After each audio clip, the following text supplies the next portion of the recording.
Hello and welcome to Dicesylvania! Dicesylvania! We're a bunch of lovable geeks from Romania, and we play D&D with our very beautiful local vampire English. Today marks the beginning of a new D&D campaign called VIM. The Tale of Immortality. The Tale of Immortality. It's a story of a broken world, shaped by a cosmic duel between matter and spirit, and for the first time featuring a rotating cast of 15 plus adventurers who will embark on a dangerous journey, and from where not all will return. Wow. If you dare watch any further, and only if you dare, you will step into a unique setting, folklore-inspired, seasoned with superstition, myth, and adversities that might lead to breathtaking outcomes and dire consequences. Consequences. I am Karla, Georgescu, your GM, and we will be presenting today's adventurers. Starting with Ler Miloșan. Hello! Karina Georgescu. Hello! Hi! Rareș Ghencioiu. Ruxandra Vorodneac. Hey! That's right. Ionita Ungureanu. Hey! And last but not least, Count Bear. The time has come to begin VIM, the Tale of Immortality. Ooh, yeah.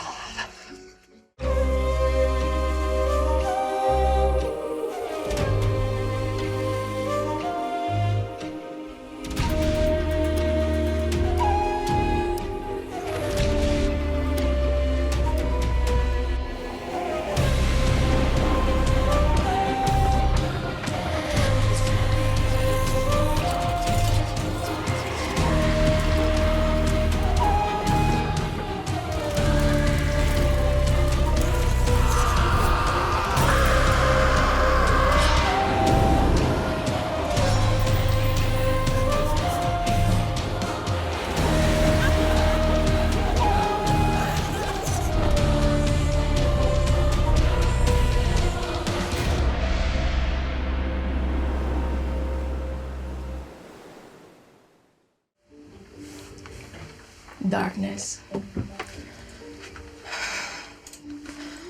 Heavy breathing. Breathing feels hard. Why does it feel so hard? Your eyes are closed, Lucius. And you're just trying to breathe. Breathe. Breathe. Your lungs are filled with blood.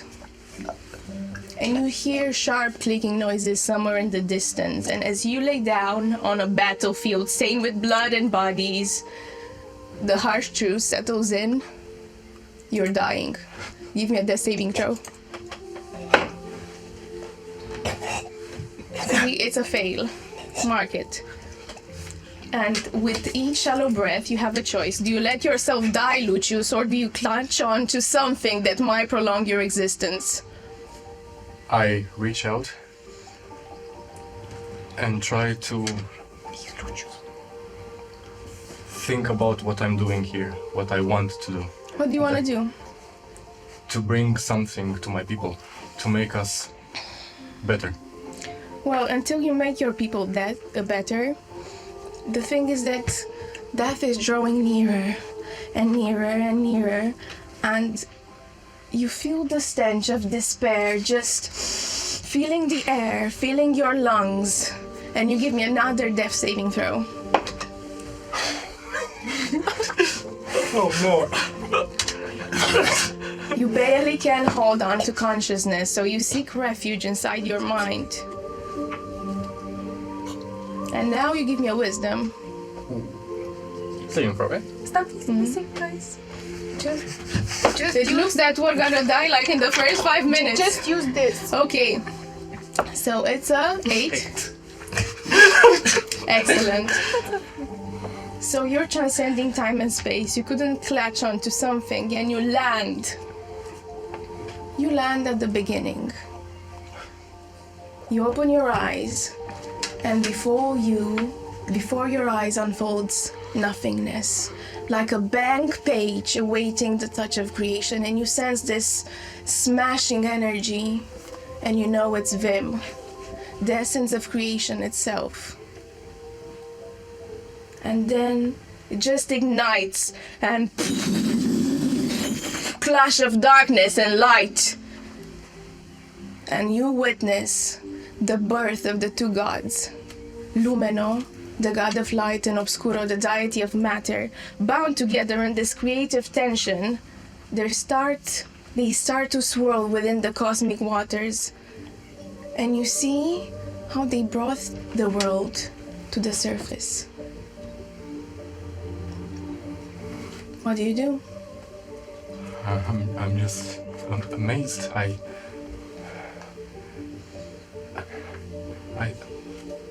Where am I? You realize that you can't see, but you know it's there. You can't see because there's no light. But then Lumeno ignited 5 stars. With the 6th, gracious and ablaze, the sun, Solis. And then Obscuro, getting jealous, started craving the pinnacle of matter, the graceful moon. And together the 7 astrals now shine brightly. Lucius, you're now in the middle of a green forest, the realm of everlasting spring, and give me an insight. You feel something heavy. 15. You feel greed, and with a 15 you realize, you feel greed, you feel massive greed, and you realize it's not your own. It's coming from the gods. The gods are yearning for more after they made the land and the fields and the meadows. So they start making... What do you think they start making, Lucius? Life. They start making life and children of their own. And you see Obscuro making the diurnals from strong matter, and Lumeno starting shaping light into diurnals.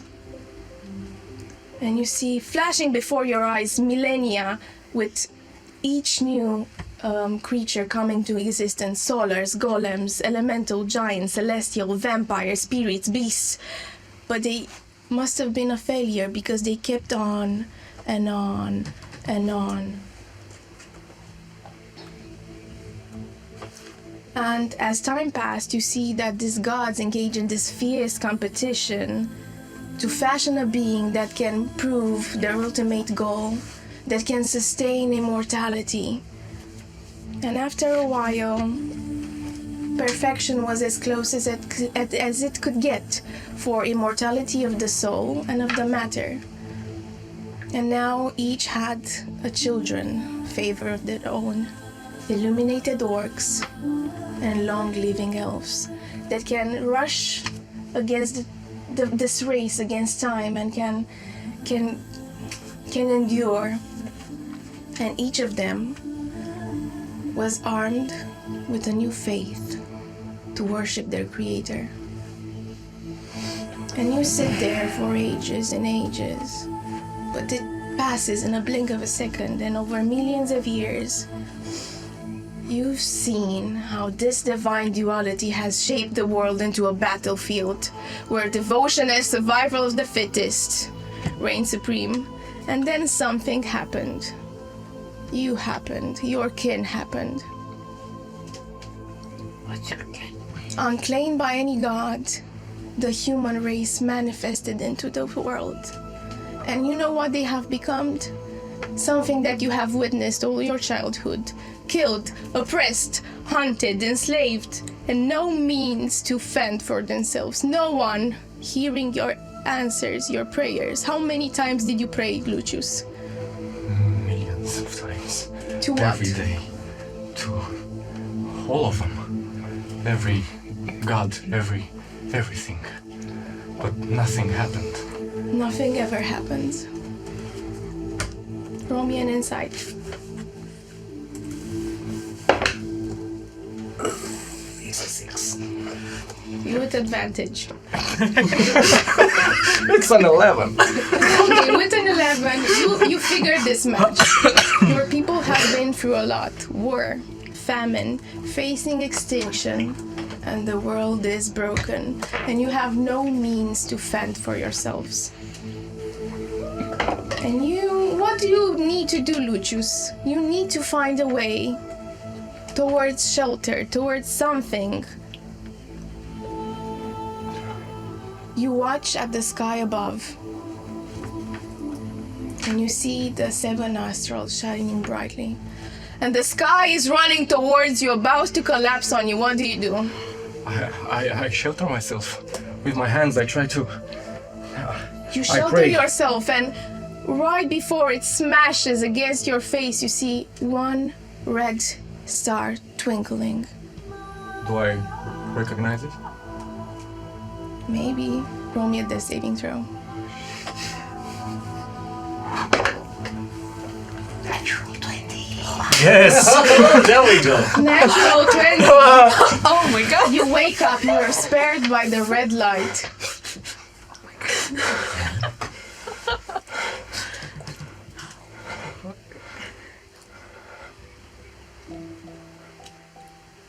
It starts to scream, like the distant scream. Ah, but you can't understand what it says. Something in a foreign language, so distant. Give me a perception. It's close. 5. You do not hear, but you know the answer. The answer is what you're seeking for. And from now on, you have this tether in your mind.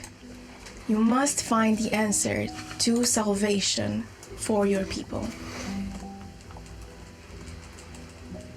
And with a flash of light, you take 1d4 psychic damage, and you feel you're dying again. But then, just before the stars clash upon you, one of the stars, an indigo one, spares your life. And you know it because you're back from your mind palace into your body that was dying and is no longer. You're back. You sense your body, your legs, your arms, your wounds. And as you lay down, you realize how lucky you are. What do you do? Am I in the same room? You're not in the same room. Where am I? You're on a battlefield, and you're one of the few survivors of the attack over the hillside villages. You're 12 years old, Lucius. And if you will, please describe me, how would Lucius look at 12 years old on a stained battlefield? Blooded, broken, with the same blonde bowl cut that he still keeps, and the same hunger. He's really skinny, he hasn't eaten in days, and he's scared. He's filled with mud and blood, but not really his own, and crying. He tries to find shelter. He must find shelter. You realize your legs are broken. You can barely drag, and as you turn, you see a woman, wounded, stretching her hopeless arm towards you, yelling, "Help me! It's your neighbor. Help me!" I try to make my way towards her. No, grab my hand. We gotta get out of here. She can't really move. I will try to will myself to crawl towards her. Give me an athletics or acrobatics. Do you need a napkin? 4. You I can't. She turns towards you on the side, and you see her rib cage is open, guts spilling out, but her heart is still pumping. Allow me. And as she stretches one more time, the eyes close and her head falls limp. And you watch around and you see this aftermath after the attack over the hillside villages. And you see all the settlement burning, including your own home. And you see families huddled together in the last minutes of their life. What do you do, Lucius? Is there any bandit around me? Any... The orcs, the dusk orcs, have left. Same as the beast tribe of Firi that attacked that day. I will try to move towards shelter, towards forests, towards any tree I can find. You're trying to move, and you're going towards the forest. And as you drag yourself, you're just coming to the realization how fucked up this whole scenario is, how the world is broken, and you hear another heartbeat. It's your own. It's your heartbeat that echoes and plummets, and you're making a promise. This won't happen again. Anything, I'll do anything. And as you gaze upon the dead, the red star twinkles, and this is the moment that have rewritten your destiny. Flash of light. And it's coming from outside of your body. Not from here. It's from the dream that you've been having. And it's a sort of a flash of light that is protective, because someone outside of the dream that you've been having and tried to induce upon yourself has casted protection against evil and good. And you give me a wisdom save with advantage.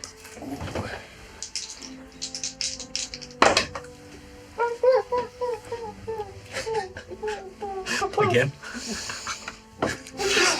Okay, fine. You try to resist, but you cannot. A handsome figure of red coloration appears before your eyes and says, "Oh, vow I will find you, Lucius. Run. Run. Death is coming for us all." And you wake up. This dream you had happened 20 years ago, and this dream was imposed upon you by something, you know what. And this was the day that humans commemorate as the massacre of the hillside villages. You're in a dimly lit room with a flickering candle, humble-looking wooden walls, on a bedroll with a thin blanket and no other possessions. It smells funny, moldy, acrid. Nothing unusual. What do you do? I rise up really quickly, look around, see my big tome of stories, grab it and try to find Hebdom. You sense a breeze and you gaze through the hole in the wall that leads outside. It's uncovered and it's a sign that someone is outside on the terrace that's improvised. And what do you do? I'll rush towards him, put my hand on your shoulder. Hebdom, we gotta move, we gotta flee. One moment. And as Hebdom drags his voice, can you please describe me how both of your characters look like, how Lucius is looking 20 years ago, 20 years after his childhood dream, and how Hebdom looks like? I will let you to describe yours first. So we approach Heldam, who is a very old man, which is quite unusual, living past 40, but he's around in his 60s, wrinkly face, pale skinned, a bit as well, very thin, less nourished, so to say. He's clean shaved. He never had the opportunity to be able to grow beards, and has medium length white hair, dressed in very, very simple dark grayish robes. And he always has with him a book as well, with various star imprints on its cover, and he's slightly, just a little bit hunched as he was looking towards stars, the skies, analyzing the sky. And your character? Well, although Lucius is in his 30s, due to his malnutrition and really bad years, he looks older than he actually is. He still has his bowl cut, his green eyes, but he's really, really skinny. And the robes that he wears, which are probably made of wicker, they are at least 2 numbers bigger than they should. And he's still carrying his tome to his chest. We gotta move. We gotta flee. 1 second there, lad. So, I saw you shivering a little bit in your sleep.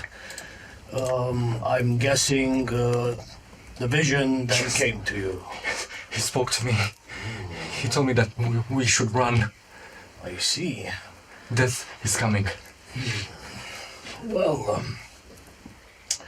to be honest, looking at the skies, the dance these stars have made quite recently, they have been a bit off as well. I can say as well that something isn't right, though your vision came in a dream. Happened to see our friend? Yes. I see. It's still midnight. Maybe a few hours until the 6 hours of dawn. Yes, we have 6 hours of dawn in this realm. Stay tuned for more stuff. It's still midnight. And the red dot didn't appear yet on the sky. Yes, this is a bit And as you concerning. look, as you wait or discuss, can you describe me how your humble abode looks like, Hebdom? Well, it's quite how do you say, a simple shack, nothing too modest. It's just that it's mainly made out of wood with more thatch and hay roofing. And where we are right now, it's on the attic side floor, which also extends to a very, very small, crude balcony, where my character usually goes at night to observe the night sky.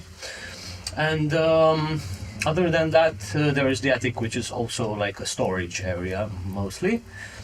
And downstairs, it's a very simple, crude living hall, also kitchen area, with just a drawer and a few chairs and a table, and 2 other small chambers, one for me and my wife and one for the children, which again very crude and barely just one nightstand and just some mattresses, sort of, say, on the floor. But yeah, very rustic, I would say. You see your wife Elizabeth, even though it's outside and it's still night, just exiting the house from the balcony. She's an old, bitterly looking woman with a wrinkly face that has a missing arm, her left arm, And she glances at you as she's exiting the house. Are you alright, honey? You need anything? Oh, leave me alone! Okay. Love you. I don't love you anymore! And she leaves with a cane in her right arm. It happens after some time. It's alright. I understand. It's fine. Yeah. Regarding that, I also think we should talk with Gregory. I was just thinking about that. We should go to him and tell him to. Yes. Maybe increase the number of gods or something. I guess. And as you have this discussion, I assume you're still glancing at the night sky, and you see, as you gaze, a small twinkle, a small red twinkle, and you know what that is. There it is. It's been hiding for a bit. What are you doing, Martis? And this crimson light stretches towards you, like caressing your soul in a almost intimate way, like it knows everything about you, every misfortune that has happened in your life. And before you appears this handsome humanoid of red coloration, slightly translucent like astral projection. His hair is pushed back and he has several cuts on his nose, eyes, neck, muscle, torso, and his scars and eyes gleam with gold. He turns his face and looks towards you two and says, Hebdom, Lucius, I have returned to rewrite the tale of your misfortune. You call me, and I, Martis, answer. Give me a wisdom saving throw. Oh. Yes.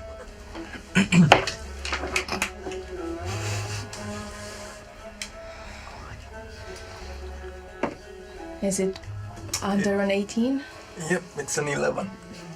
It's 6. So you have this surge of mystical power just crossing through your body, and it's heavy, then soft, like the smoke of old wood, slippery and elusive like a dream, and you feel the power crushing inside you, crushing your ribcage. And now you have the power to crush your enemies, as you have advantage on the first attack of the day.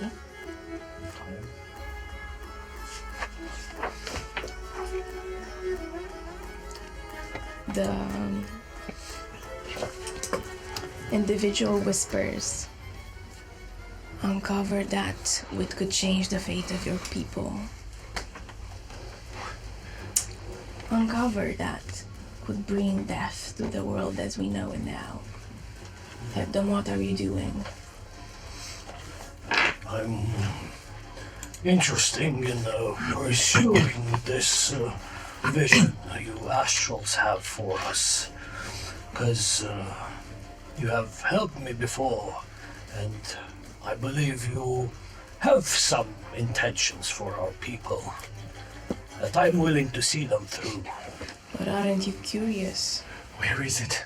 Curious about magic. Magic. Oh yes. What's magic? Well, it has been said in a prophecy 700 years ago that 7 of the astrals will guide 7 of the children towards magic. Aren't you curious if there is any means to just unleash yourself from this 2 gods they called Lumino and Obscuro? Aren't you curious of an arbiter of free will that could protect the human race? magic is accessible through skill of weaving the threads of it, and through respecting the magical rules, not through worship. Aren't you curious about that, Hebdom?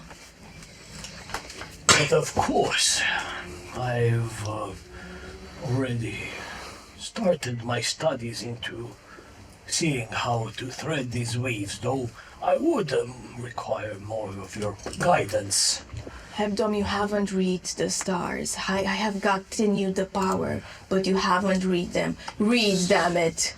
It's what I've been doing for 20 years. I'm close, but still, I will Read find them. their mysteries. He gestures towards the sky. I look at the sky and try to see sort of, if very faint, like sort of the movements and the positioning compared to the last previous days. Sort of trying to see connections between them. Give me with advantage an arcana or a nature, whatever you prefer.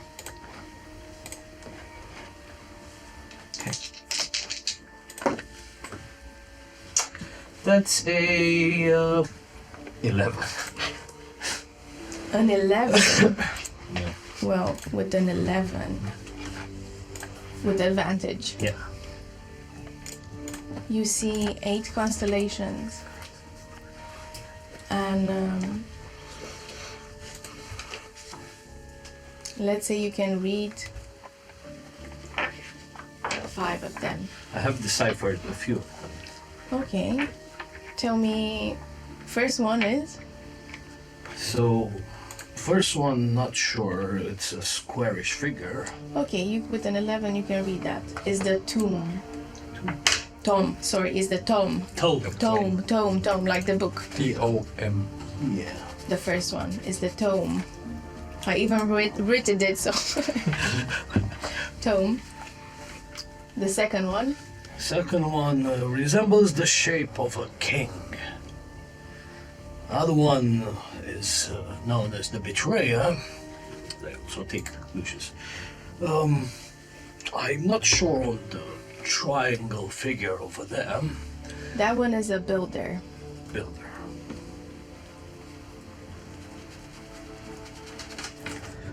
Right.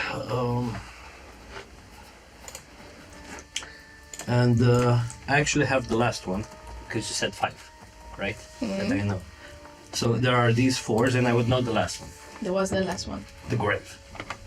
Okay. Then you have the hunter and the 2 ravens, and these are the 6 constellations that flow above. The tome, the king, the betrayer, the builder, the hunter, and the 2 ravens. And as you look south is usually, and you would know this since you have studied your skies all of your life, south is towards the path that the moon follows, that Luna follows. And it usually indicates direction. And towards south, you see 2 more constellations. The grave, as you said before, and Father Time. Okay.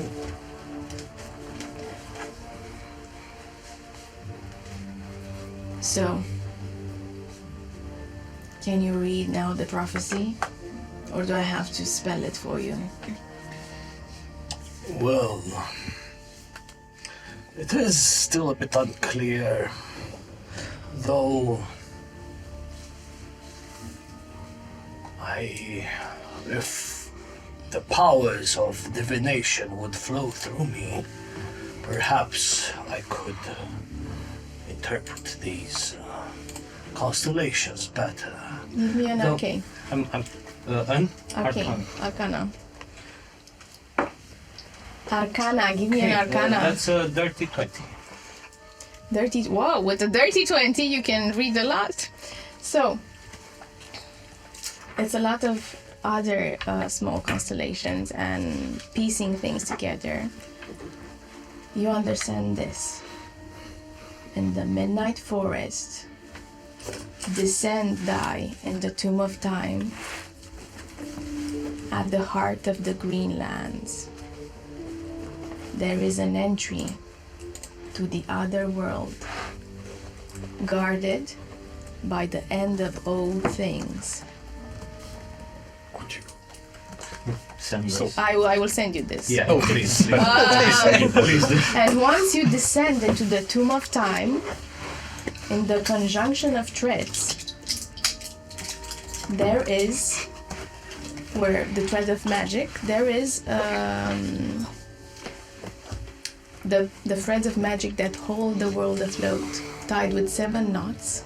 There is a book called the Book of VIM, and from where your people can learn magic.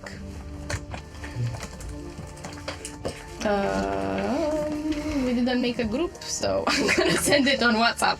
Yay. Yay. Thank you. All right, I will thank you. forward it. So, To say this to yeah, so basically, Hebdom will stare intensely, and you see him just being like lost in his mind space for a few minutes as, yeah, his eyes grow even more. And I put a hand on you. Lucius, I think I see, combined with your visions and mine, I believe we will find the answers. But you said something that we need to leave. Yeah. I know You now. leave. You stay 1 second. That's Marty says. So you want? Okay, I'll meet you downstairs. right. I'll pack up some things. In the meantime, see you downstairs. Lucius, there's something I need to tell you. And he gets closer and closer. And give me a charisma saving throw.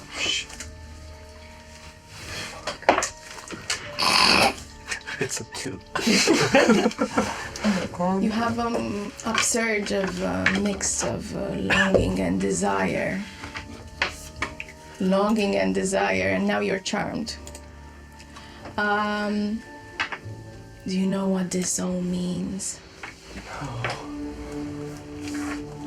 He caresses your face, and it's so pleasant, it's so intimate, it's so lusting, it's so wrong but right in the same time. Is 3 of your own, 2 of the dark, and 2 mongrels. Do you know what this all means? Please tell me. Do you know you seek 2 guides, right? One that can open the gates and knows the path of the forest, and one that has the map that my sister made. And you need 2 guards that are strong and can lift and open the gate to the other world. The gate to the tomb of time. And then there's you. And you know what must be done. I know what must be done. And he kisses you on the forehead and disappears, leaving you feeling wanting for more.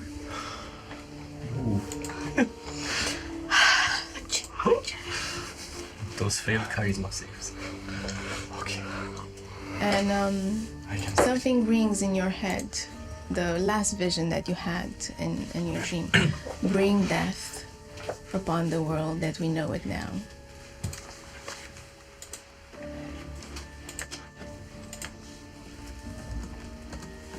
And I'll make my way downstairs to meet Hebdom.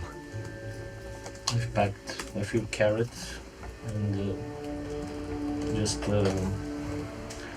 one final last piece of the birds you've gathered. Just the last piece of it that's left. Pack them and of course grab my book and everything. Everything all right then? Yes. Let's meet with Gregory then. And we make our way towards Gregory's house. Okay. As the sky gets lighter and lighter. Sorry, my bad. I forgot to add something. Yes. Before I go, Hebdom would like to go where his daughter is, Halria. Not sure if she's sleeping. She's preparing because it's the first light of dawn. She's preparing for work. Oh, okay. Then I'll just go to Halria. Haria has short blonde hair, muddied. She has big bones and has a strong frame because she must compensate for the lack of men in this small abode. She's in her 30s and her face looks rough, like she's been through a lot. And I just go to her. My sweet daughter, listen.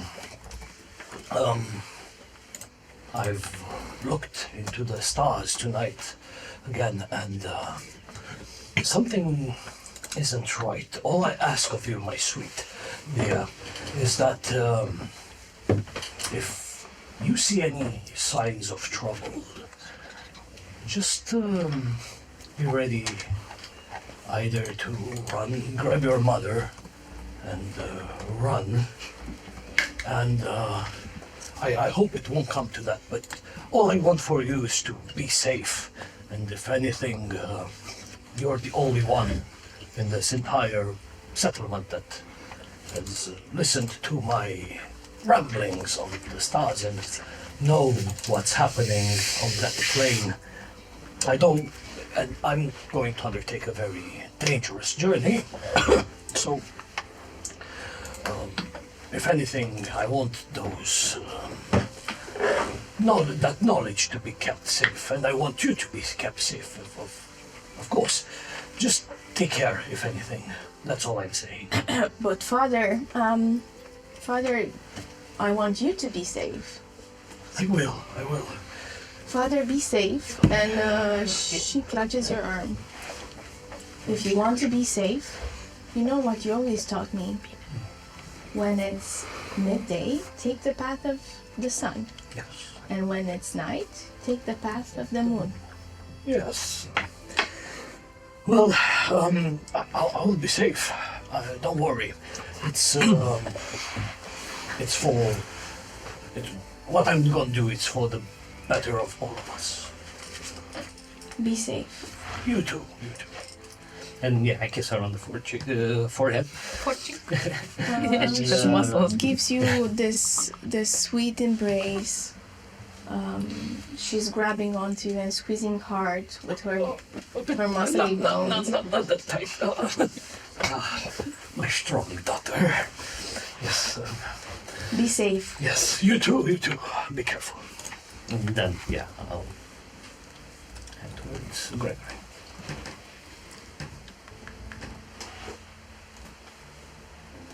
So, it's 3 a.m. and in this world, at 3 a.m., you know what happens?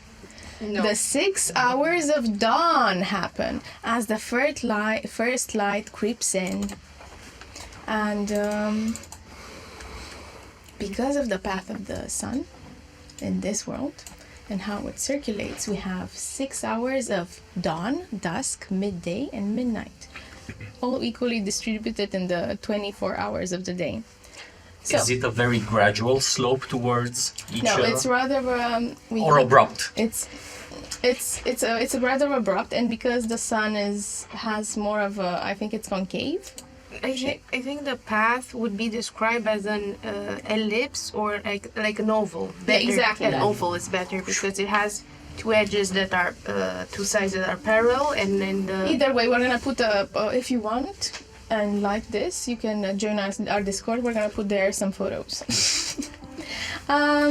Cool. So, crack of dawn, 6 hours of sunrise starting, and a light drizzle starts to pour.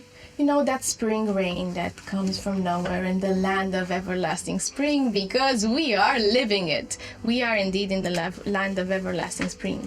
And we focus on another humble abode that's closer to the fences. The fences that have built this strong helm called Greenwell. It's a small human settlement that promises humans a little bit of shelter.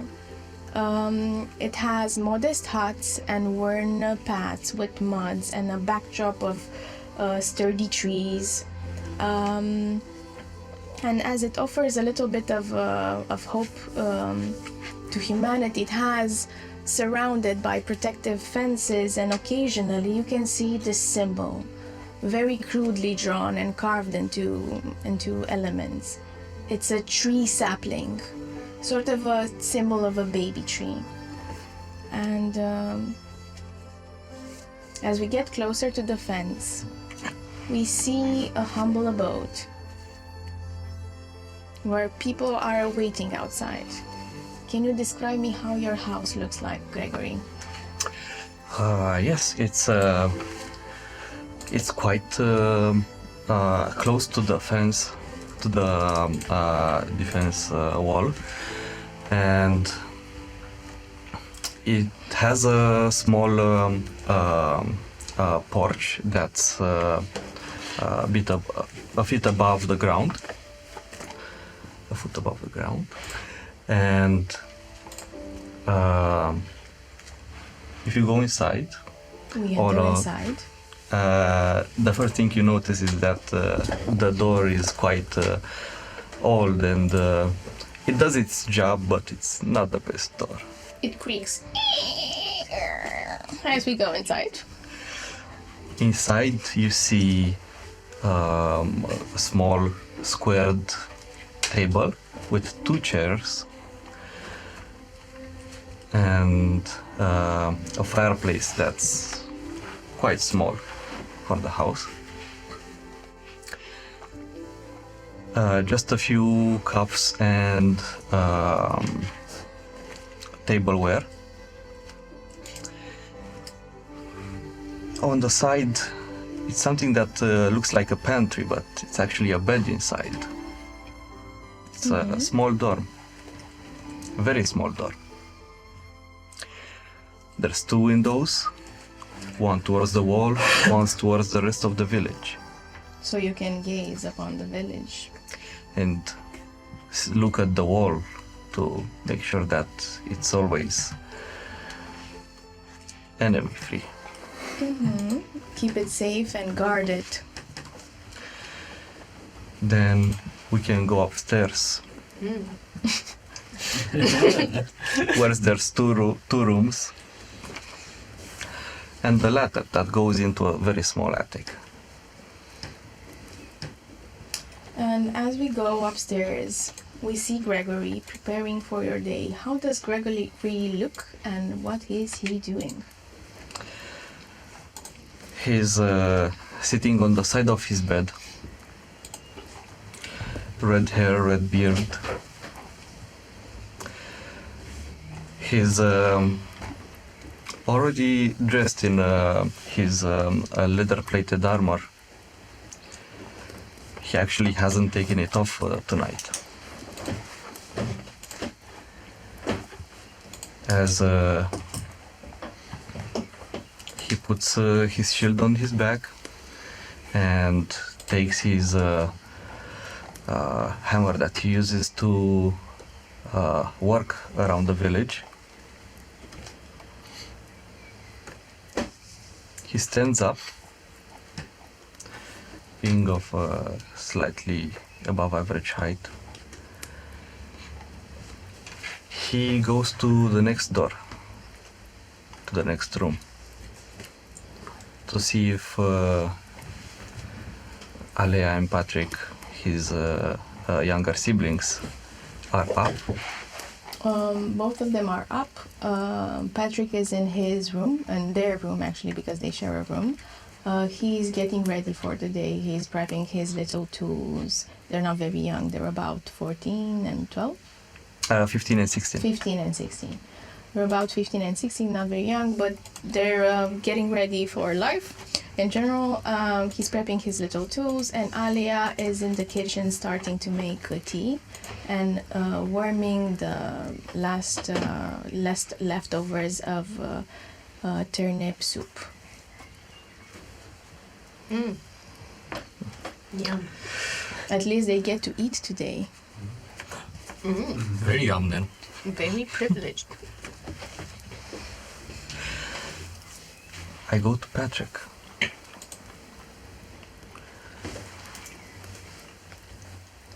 Young brother, Oi. He greets you. how did you sleep?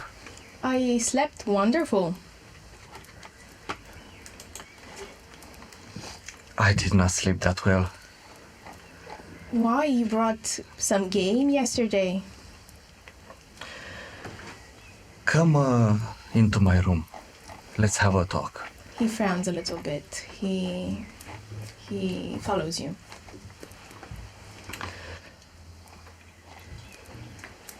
This will be yours now. But I'm glad. And he looks surprised. But where you sleep? Are you getting married? Gregory looks down. No, brother, not. I'm not getting married. I will. I'm not sure. If you're getting married or not? You see,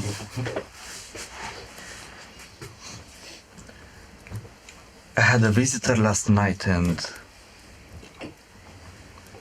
both Lucius and Hebdom were talking yesterday about strange things. I'm not sure what I will do, but this is yours now, and I want to talk to you about responsibility. Oh, You okay. And he takes a sit on your bed. You already know so much about it. In case I will live for a short while,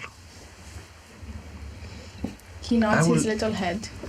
I will build my own home when I get back. But in the meantime, you will have to try to fill my place. Now remember, the people choose their own leader. It will not be you by default. And then I start and tell him about what I feel he should need in a crash course. And instruct him that after they widen the crops, they should immediately focus on finishing the wall and perhaps make a bit of a defense pit outside of it, or some stakes in made from trees in the ground. So you give him this wonderful speech and trying to inspire him. And please give me a persuasion. Okay. So he will do as is told. Persuasion. Oh, good.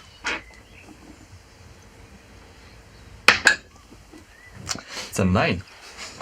9? 9 is he listening? He nods. Nice. And then you see as dawn comes and it gets light outside, that soft morning light, a girl passes through your front window and he just glances at the girl. Still nodding. Oh no. It's not fair that I should do this to you with such a short notice. How about for the next few hours you stay next to me, we'll work together, and as we meet people and with each situation that we encounter, I'll tell you more about it, more of my insights. But when the time comes, you'll have to make up your own mind, make your own decisions, he nods his little head. Let's go downstairs. Your sister probably already took care of everything. You follow downstairs, and indeed, Alea started prepping the leftover soup, the teas in the morning, and you're getting ready to work. And you start hearing hammering in the distance from a street's way. And you see the villages all awake at first light. They're driven by so much energy, by something, and they all gather in the center. And you see they're not much. They're not many. 20, 25 souls maybe, mostly inhabited by women, elderly, children, infants, and the few men that remain because they got attacked, and you know how it goes. They mostly will the heavy lifting, but also some of the women contribute, and the elderly lifting weights that are beyond their capabilities. Children do suitable tasks for their nimble fingers, like brewing tea, or keeping the fire ablaze, or helping. From time to time, you hear a occasional sigh or sob, and someone is crying, or by crazy Mary in the town.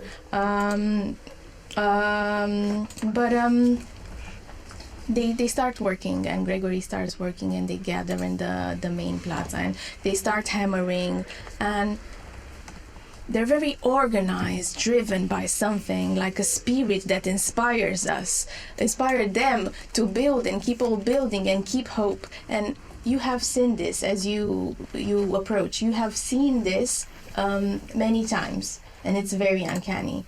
From time to time, people turn and glance at the same spot in the center where Gregory is working, and they smile afterwards and keep on, and some occasionally when he finish a beam, you hear a yay of the people, and they start cheering, and they come and ask him if they should do this or put this there, and they come for leadership and inspiration, and with a lot of questions, maybe silly. They are just expanding the vegetable garden.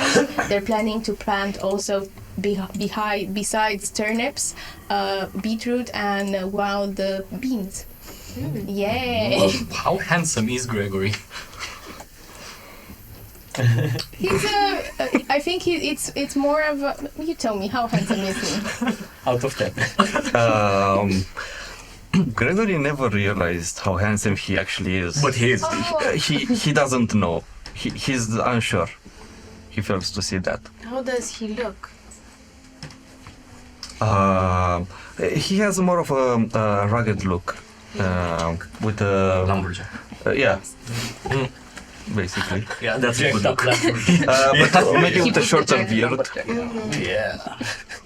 What hair color and eye color? Hair and said beard red are hair. red. Yeah. You are ginger. I know Yeah. that. Yeah. And the color of his eyes is brown, more towards light red. It's Like not red amber, dye, it's amber. amber. Thank you. No wonder people are like, oh my god. I'm gonna share the artwork. I hope it uploads. No, I think I have Or if you have it, you can share it on the group, and you guys can see it well below. And as they start to work and they're going about their day, you see Patrick coming and trying, to support you and follow your footsteps. And he's trying to lift the support beam for the first time. And he's standing next to you. He's smiling. And then the girl passes, and then he drops it. And with the speed, manically, like it's falling towards his head, and it's menacing, and it's frightening, and it's almost smashing him. And please give me a strength saving throw. Not you. Oh, this is the new one. I don't know. Lucius should have done that.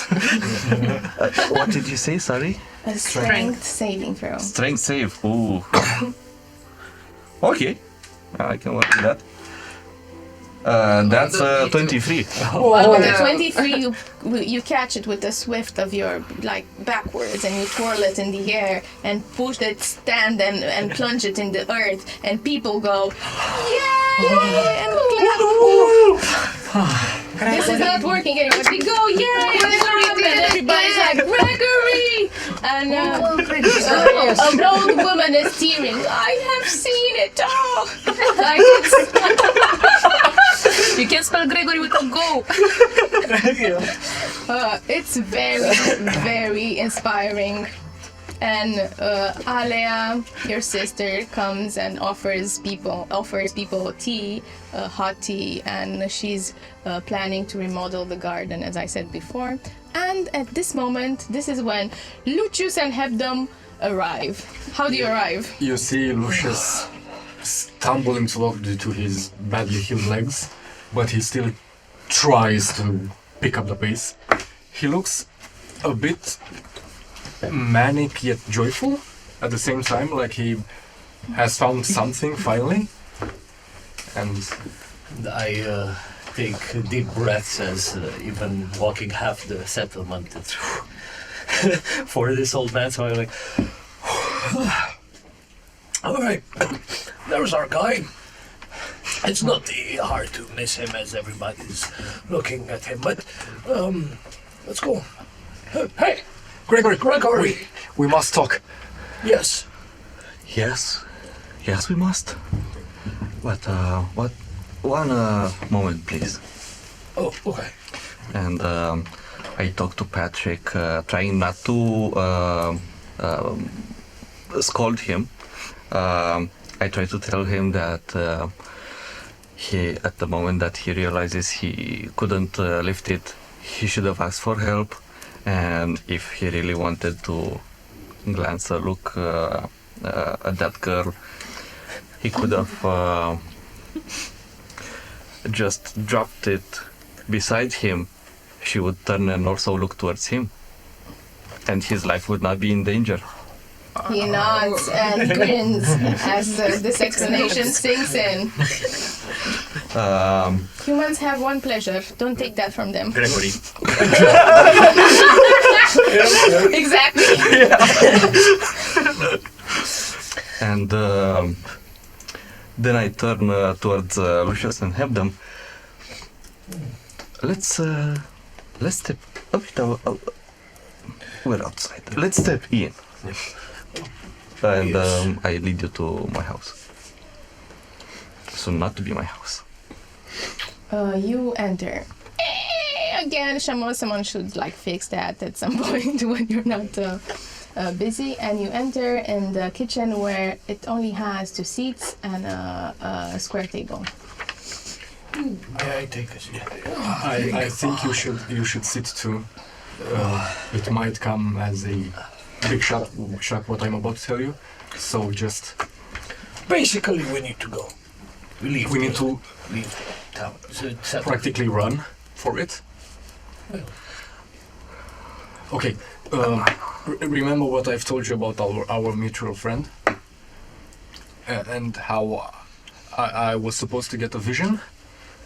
Well, it came, and then he came. He? No. The red individual. The not What he God. means to say is that the stars also guided me last night and showed me a path towards what we're looking for, the salvation of our kind. I thought this was a she. What? What? That's what. To me, it appeared like it was a female. It was red. Tell me, how did it happen? And as it's very curious and take some notes.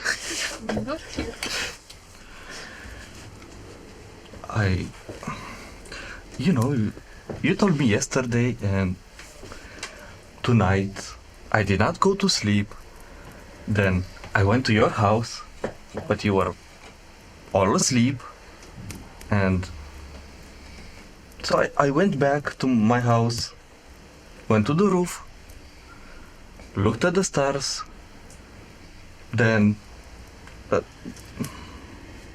I wasn't sure what I was looking at, but at some point a red star. A red star, you say? Orange. Orange star. An orange star, you say? That's definitely one of the astrals. Came out of nowhere.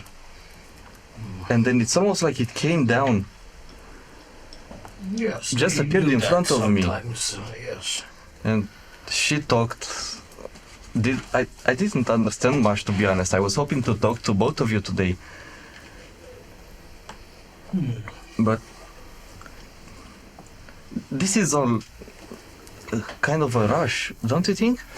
And I understand going, but running, it's hard enough as it is to even think about leaving this behind. Death is coming. Death. Death. We must move. We need To the village. Yes, to the village. Then we must evacuate. I don't think there is enough time for this. We must. You can't just leave people behind. If we hurry, maybe we can save them all. How are we saving them if we leave them behind? We need to find magic. We can find magic. And faith for our people. Are you sure about this? I'm most definitely sure about it. Yes. How long do we have? Here's the thing, so we need to reach the Midnight Forest, which it's not that far. But that's the thing, we need to look for the Tomb of Time. Which is in the middle of the green forest. Of the Midnight Forest. Yeah. Which, this is gonna be the tricky part, but from what I know, the Midnight Forest is not far. So this is why he said if we are to hurry, then probably we can do that before death comes for us. I say we shouldn't risk it. It's what, 3-4 hours away? We shouldn't risk it. Just to clarify, the warning was not death is coming for you. It was, let me see. One second. Like often it happens. I'm gonna shut up.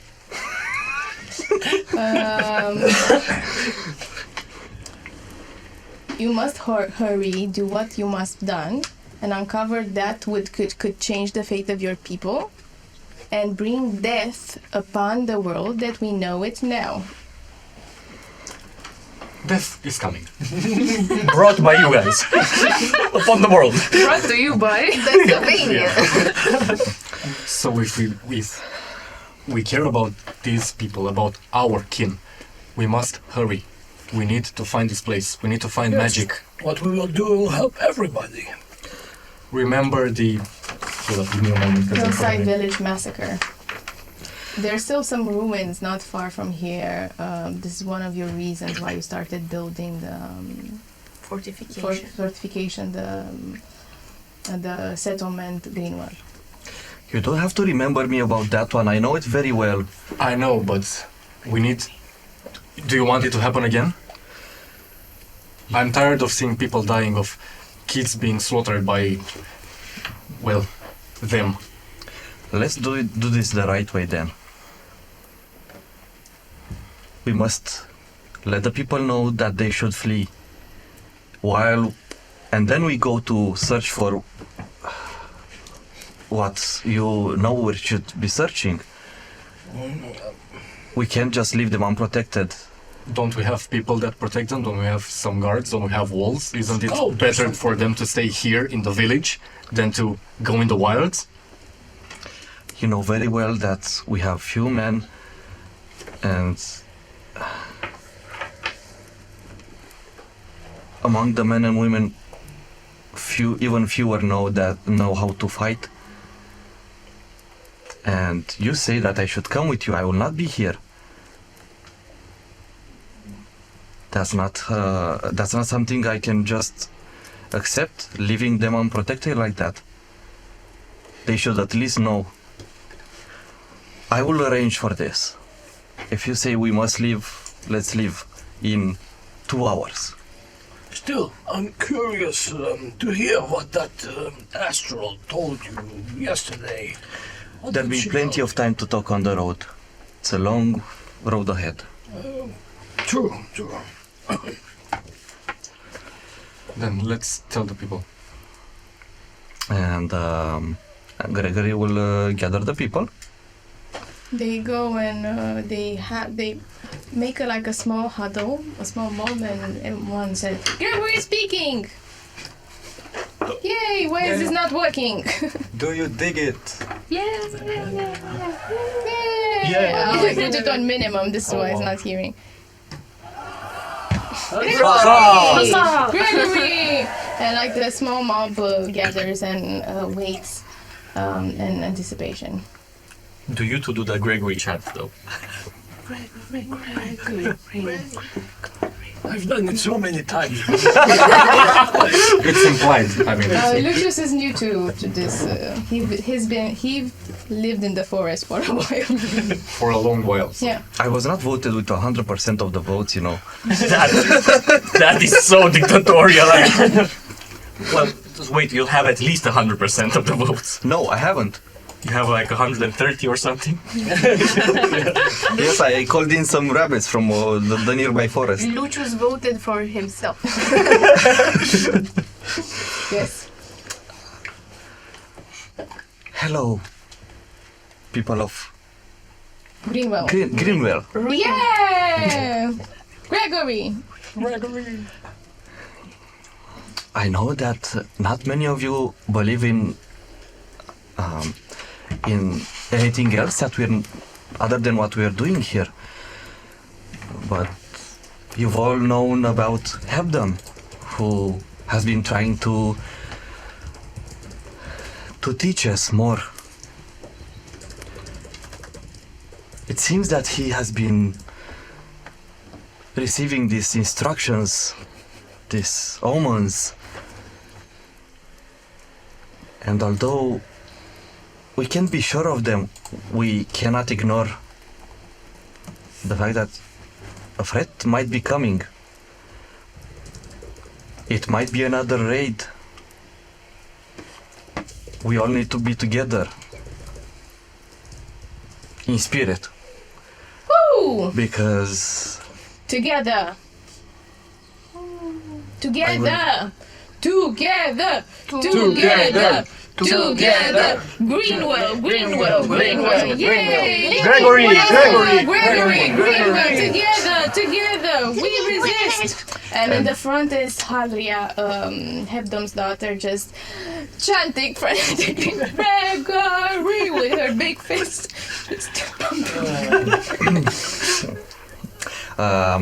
Gregory loses his composure for a bit as he realizes that they will not be together physically in this, as he has to go away from his people. Maybe a day. Probably 2, no more than that. A few of you must be scouts in the nearby vicinity, just in case a raid happens, and each and every one of you must be ready to flee with nothing but the clothes on your back if it happens. We'll be ready. We'll be ready. Yes, brother, says Alea. We'll be ready. I'm gonna grab them.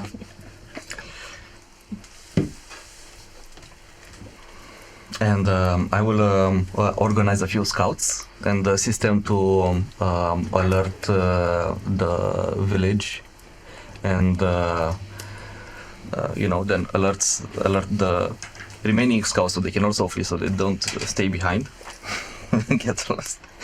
And I will then go to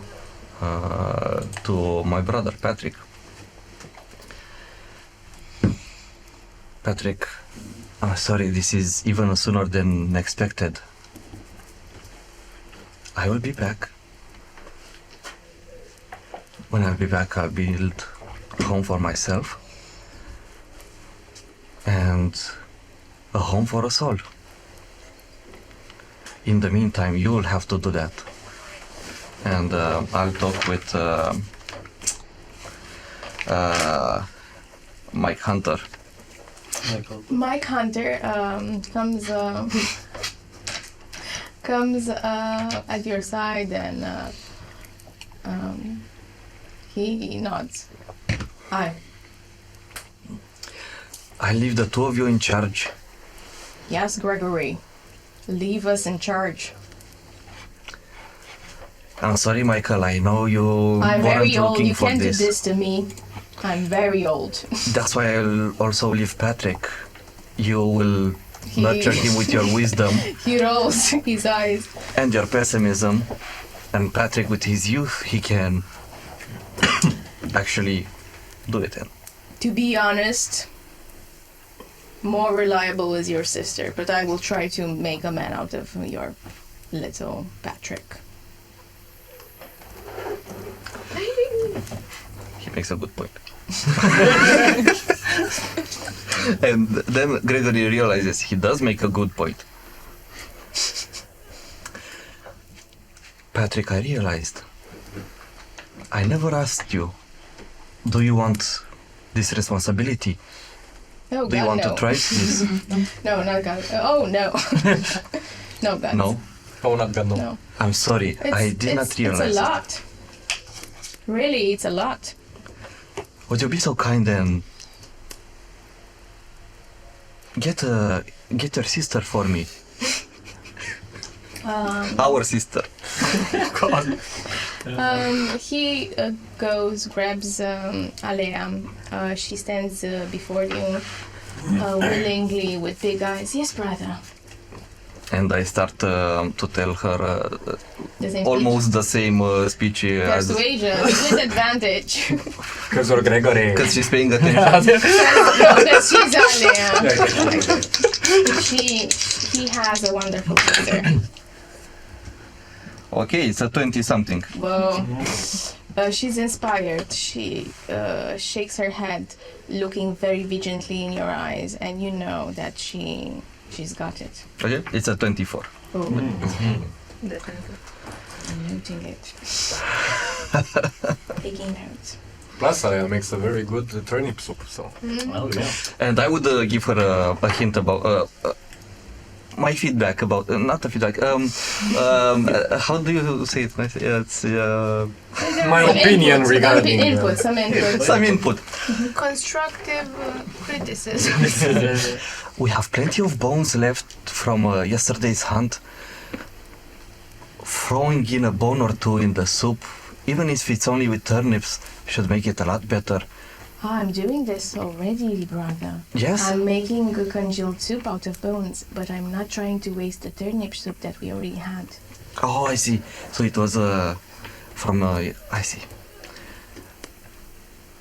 You I'm might glad. even be more capable than I was.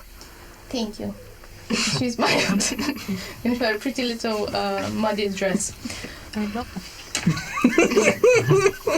Probably she does. Okay. I then, after I do all this and fell 2 more trees and carry them to the wall to...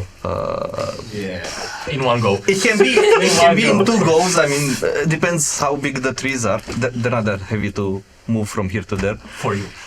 In general, they're not that heavy. And you... I'll go to find Lucius and have them. And say, I'm ready. Let's go. We have Find the two. We have some food to eat if you get hungry on the road. We still got some birds from yesterday. I mean, not enough, but I hope you left a bit for your wife. If not, Yeah, some. she can go to Alea. Still has some eggs. So. Oh, wow. Wasn't it 1 egg that you... Doesn't matter. are you So- ready to finally change our stories? To finally have something? I'm not ready. I'm not even sure if we're doing the right thing, but something She didn't even tell me her name, I think. Or I don't remember it.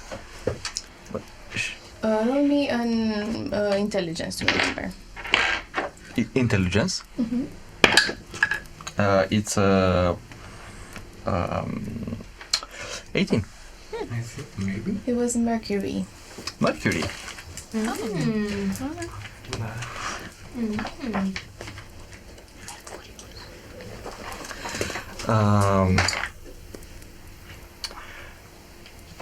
So, We did not get this far by not trying, and I'm willing to try. What's important is that at least the astrals are now watching over us, and we should not waste this opportunity to see what they have in store for us. So, yes, I believe our salvation might lie with them. And we hit the road. Yes. you exit a small settlement of Greenwell through its sturdy wooden gates. And you travel first by the path of the sun and then by the path of the moon. You do a bit of a derail, but your travels are safe. And as the sky is getting darker and darker, after the 6 hours of midday, the 6 hours of dusk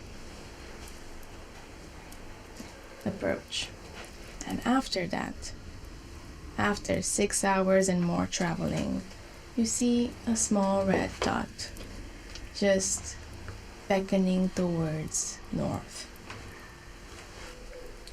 And also, it seems you traveled 6 hours again and again. Dusk is by end now, and then it's getting darker. And we move to a new scene, into a nocturnal settlement in the hidden village of Vaubois. A well-built, well-tended cobble street spread through the heart of the community passes and meanders, and it's passing quaint stones and households adorned with charming bas-reliefs and sculptures. It's very beautiful, and nestled in the heart of the community is the shrine of the faith of the Nocturnals, the Church of Enduring, the Reformed faith.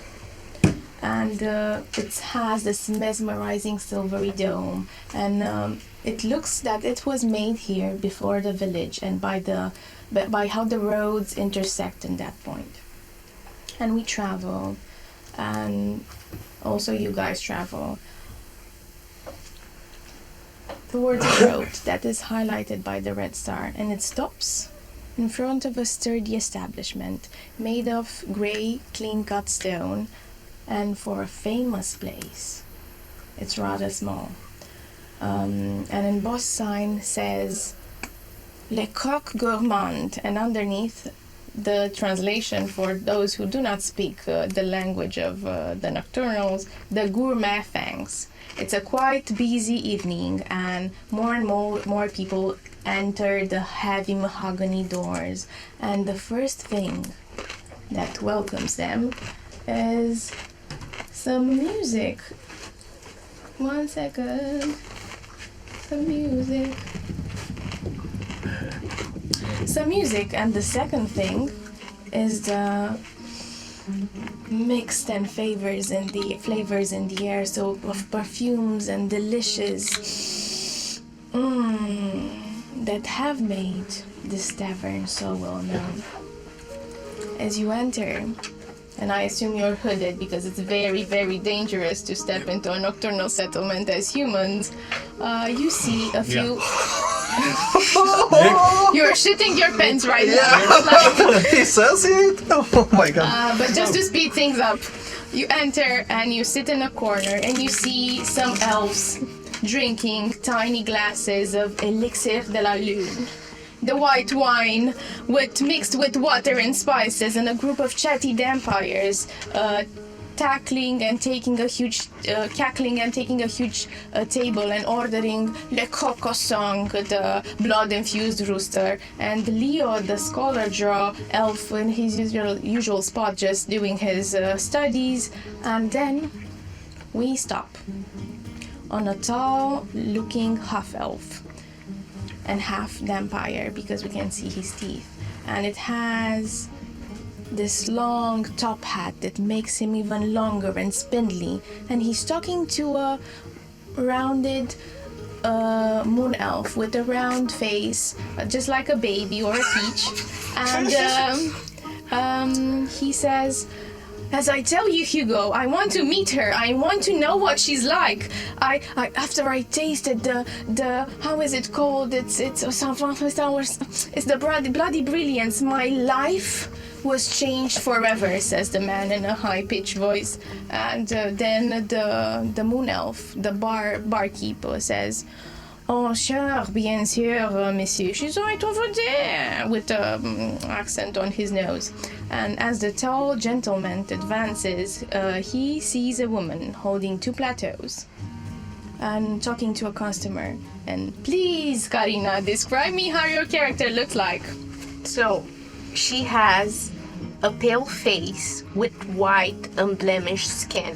In stark contrast, her hands are marked with burns, showing the story of her culinary passion. Her defining feature is this red crimson hair that flows like a waterfall, cascading heavily towards the ground.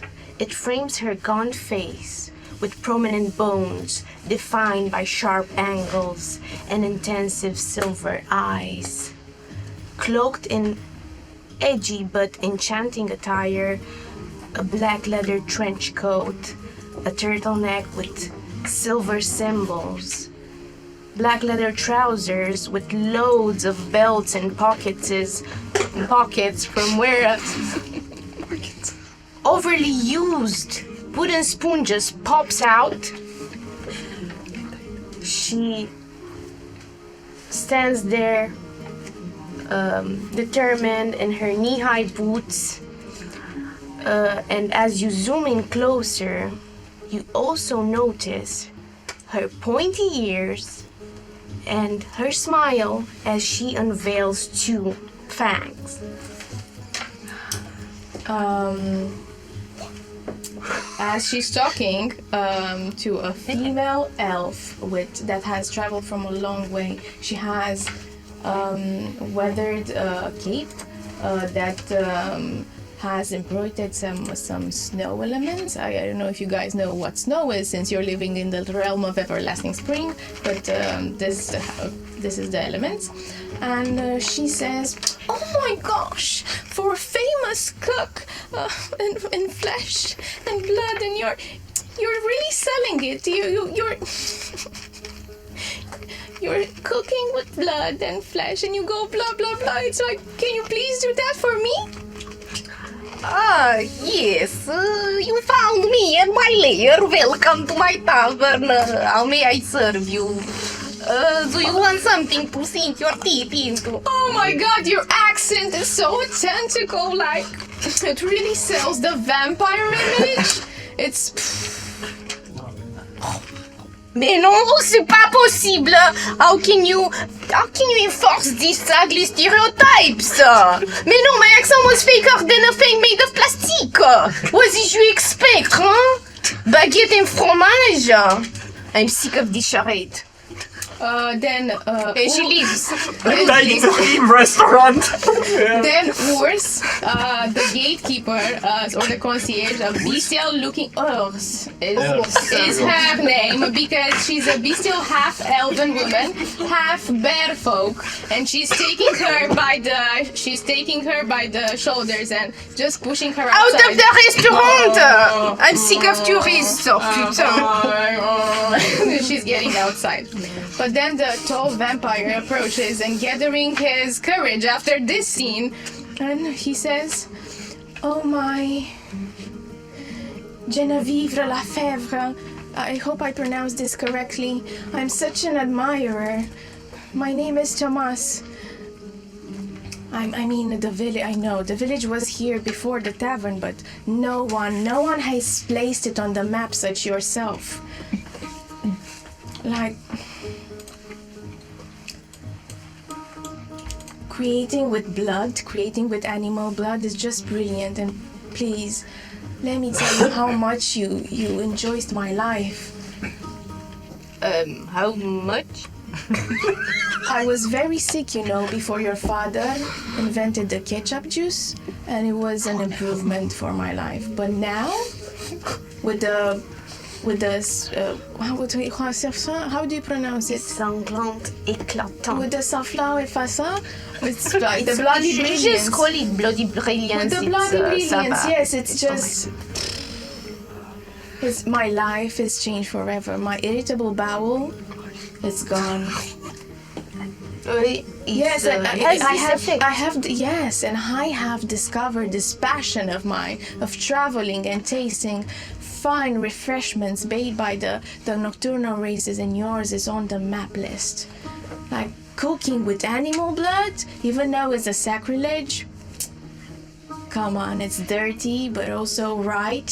It's what the god intended us to do.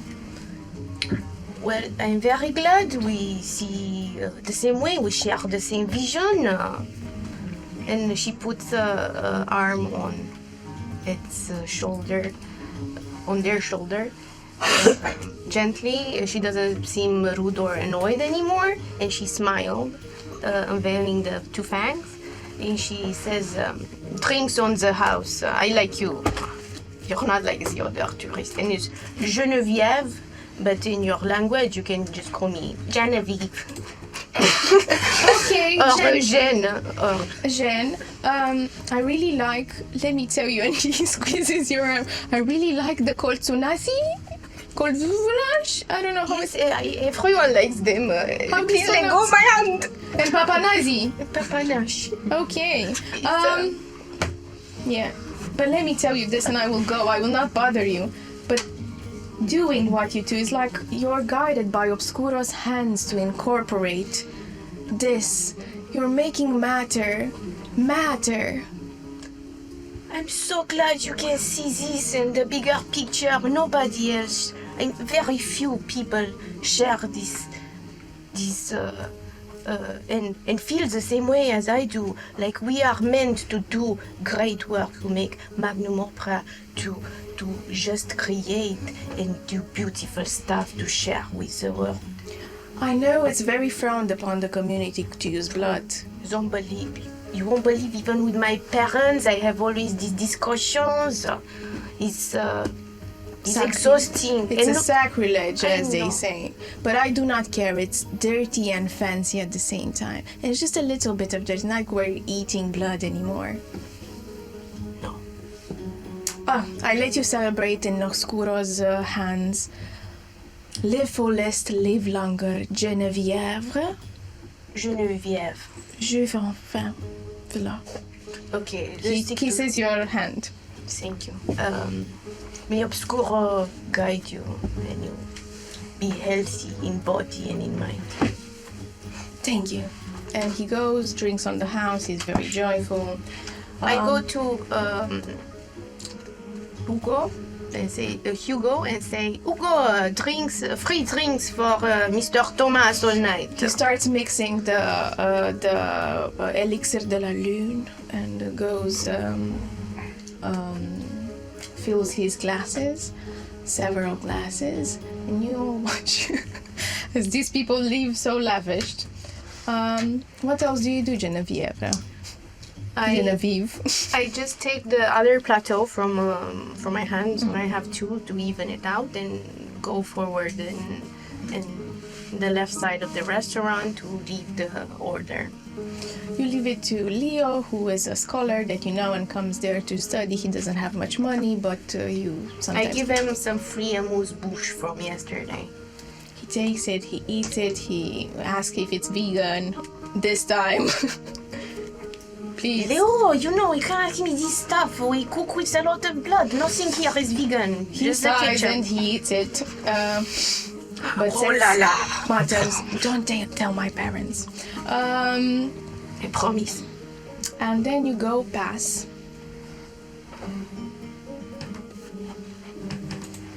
a window.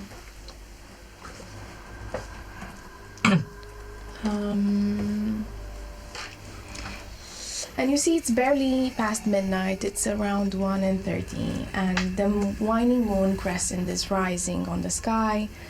Moon obscuros creation, masterful, until you, of course, the long-living elves. You have so much respect for the moon and as a huntress and also as a cook. Moon guides your path when you're hunting, especially in the midnight forest.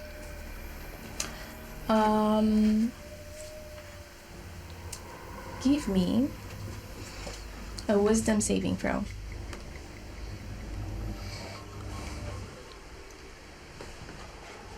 As you glance at the moon.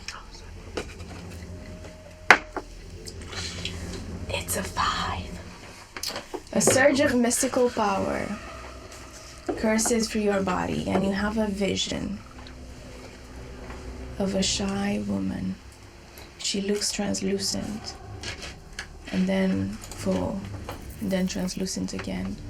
She has a headpiece, and her bluish, whitish attire, skin, hair, eyes, everything is the same color. Her hair is short and curly, and lips full with some details and ornaments upon her face. And she glances at you for 1 second, and then she shies away. The vision disappears, but then you have within the surge of power a sensation that if you were to leave the house, something would happen. Give me a perception.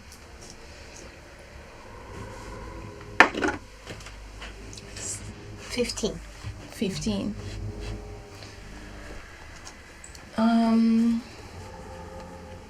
Something is outside of the window. Outside? There's a figurine, a hood, something. What do you do? I go outside to check what's outside. I Okay. leave my plateaus in a corner. Yell at, let me see, at Erika. Erika, watch my shift. I'm going outside for a break. Erika, who is the maid, a Goliath man with a lot of tattoos that look badass. And do any of you speak Goliath? No, you don't know what they mean. And he pounds. Then, as you go, you exit. Yes, I try to exit as discreet and stealthily as possible. As you exit the house, the moon for a second stops in its path and radiates above you. And you feel that you have some powers graced. Usually like the sort of powers that you're graced while praying, but these are different. And you have the ability to cast guidance and unseen servant for 1 time during this night.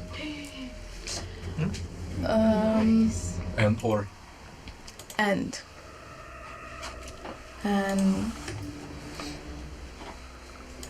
as you look, outside is a hooded figure.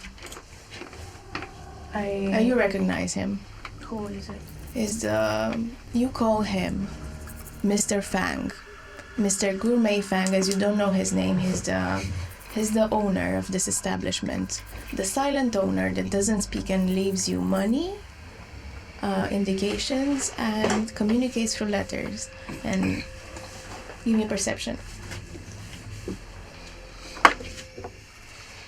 25. Okay. With the 25, you see that 5 feet planted in the dirt and in the beautifully decorated dirt where you have night flowers and such, planted is a letter with a dagger in it. This is usually how he leaves notes. At the sight of him, I just say, oh, Monsieur Fang, Mr. Gourmand Fang, you scared me. And started then gonna read the letter, and she tried to seem sure of herself, but at the same time, the hand that searched for the letter, and right now is picking it up, it's visibly trembling. I open it, and I read. I put a message on WhatsApp. Do you want me to read it out loud? I don't know, no. No, I don't know. Intrigue. As she reads, what do you guys do? We shouldn't draw any attention to us. See, we just take it a little bit to rest. I mean, we walked quite a lot. I'm gonna eat this carrot now. But then we should move. We shouldn't spend too much time in here. Whose idea was it to come here anyway? I'm sorry, I'm an old man. I need to sit down. You can sit down in the forest. The stars twinkle and it sort of guided you towards this tavern. The star, the red star. This is why you came here. Also the star. Maybe the stars just wanted us to pass through the town and get a move on. Most likely, yeah. Yes. I think. I mean, we will go after I finish this carrot. But we don't have. Do we have money? Do we need to pay them?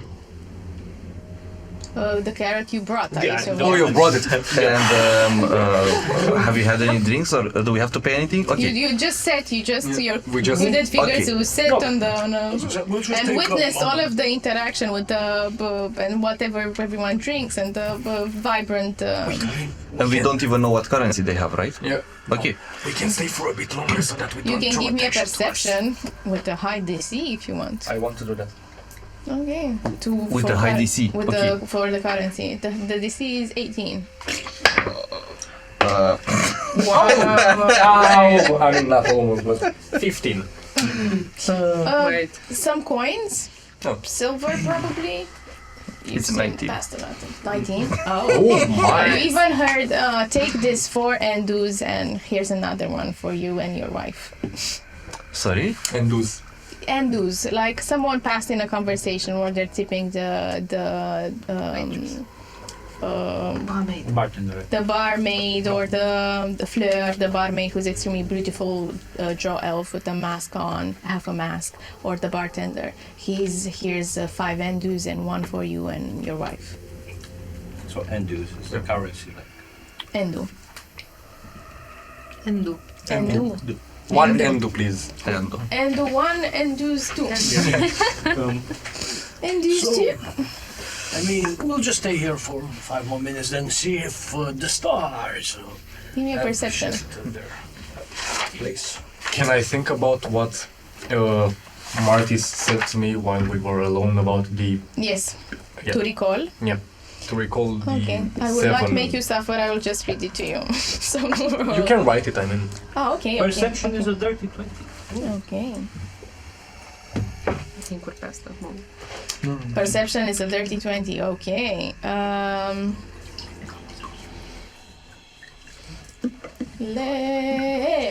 Okay, so with that perception, I hope I didn't copy paste something that's not right, but yay!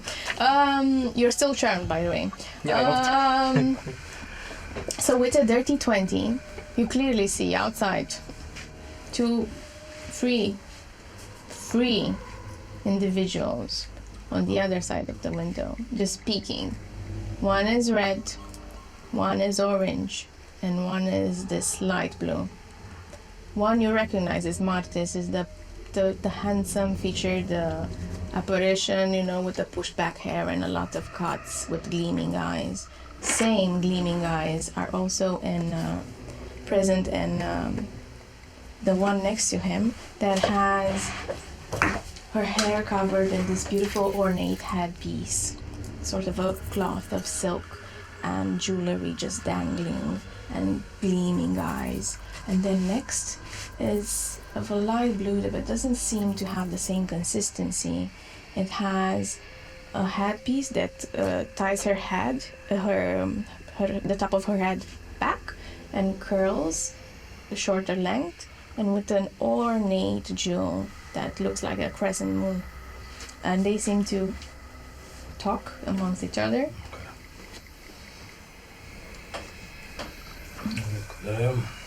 Outside. Yeah, I look, but then tell to the rest. Some of the entities seems to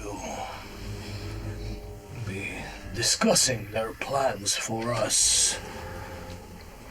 If they haven't given us any signs yet, so I say we stay for a while. And listen. We could, but Do we speak the same language even?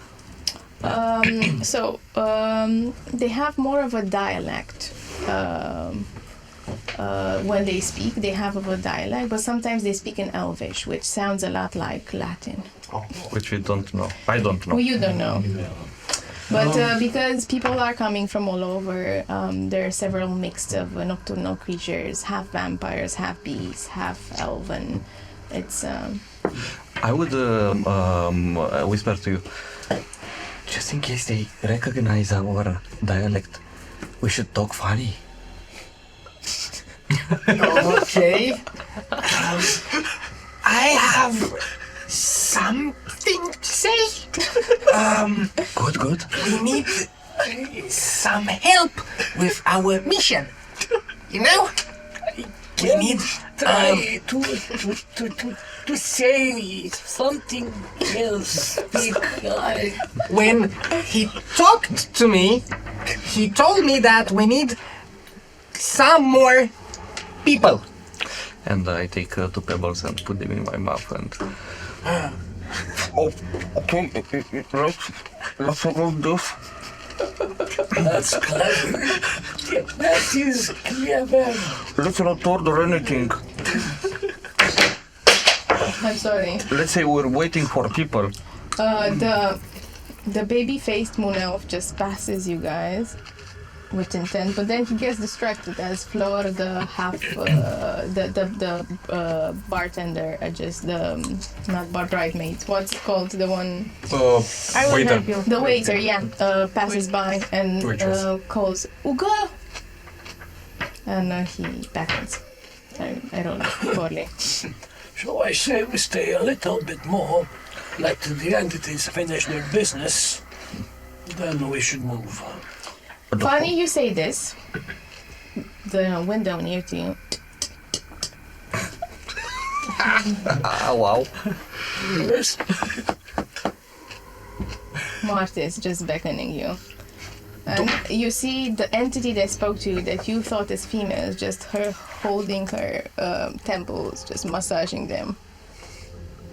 Wait, the both of them are there? 3 of them! 3 of them. 3 of them! 3 of them! You now see the 3 of them. Maybe we should go outside. Yeah. Yes. Now you believe me? Slowly lift. Never said that. I never said I didn't. I never said Yeah, that's what. I just They thought you dropped from didn't. my mouth. Let's go. So yeah, we stand up and I'll go outside. I'm guessing you guys. We all go outside. We'll go outside. As you go outside, Oh no, she's outside. 3, you see exiting 3 hooded figures. And now that you glanced up from the letter. letter, you see 3 entities that I just described. Translucent, and one is the one that you had in your vision. The one shying away. Is Mr. Fang there? You look up. Yeah. Perception. 23. No. Mr. Fang. And you see clearly his footprints because you can see in the dark. Have left and turned left in one of the streets. You see the dirt that is left on the cobblestone. Instead of his place, there are now 3 No. entities. And Behind you. Behind me. Behind you, 3 hooded figures, being the human party that we have right now, exited. And behind them, you see 3 entities. And in front, where you're glancing at first, Mr. Fang is no more. Just the foot Okay. trail. Do they seem like they noticed me? You 3? I think we went outside after you read the letter and all that. No, it's the same time. Oh, you okay. meet. You meet at the same time with the. Most likely Lucius wouldn't see you because Yeah, he has I other wouldn't things on his also mind. be. I fold my paper and I go directly to the blue entity that was shy and appeared to me in some sort of a vision. And I say, "Who are you?"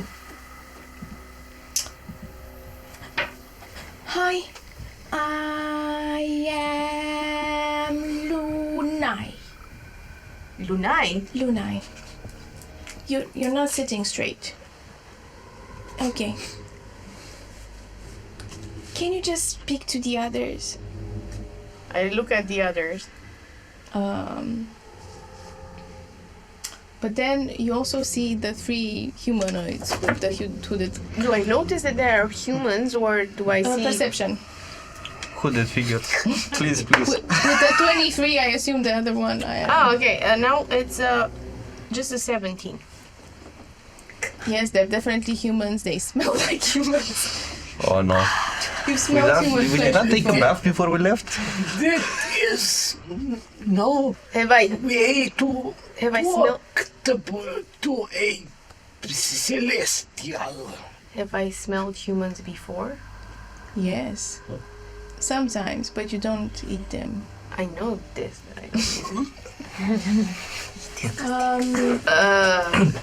Je sais celestial.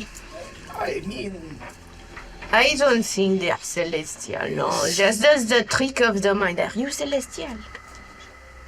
The shy one shakes her head. Martis again just Oh, snaps and says, "Now you're gonna listen. This is just it. I feel like I'm playing with children and not in the right way. I will listen to you. Listen to me now." And he starts speaking, and we're gonna take a break. Yay! See you in a jiffy. If you like this part, please stay on. We have very fun ads, and then we have more content, and then please like, subscribe, and all the pizzazz. Hey! Just back in a second.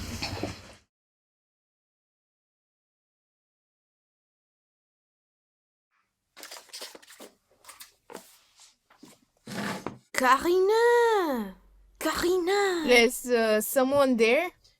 Down here, on your desk. Genevieve? I need to parler with you. The only plausible explanation is that I've stumbled into a realm where miniatures and their owners coexist. It is not the only logical explanation.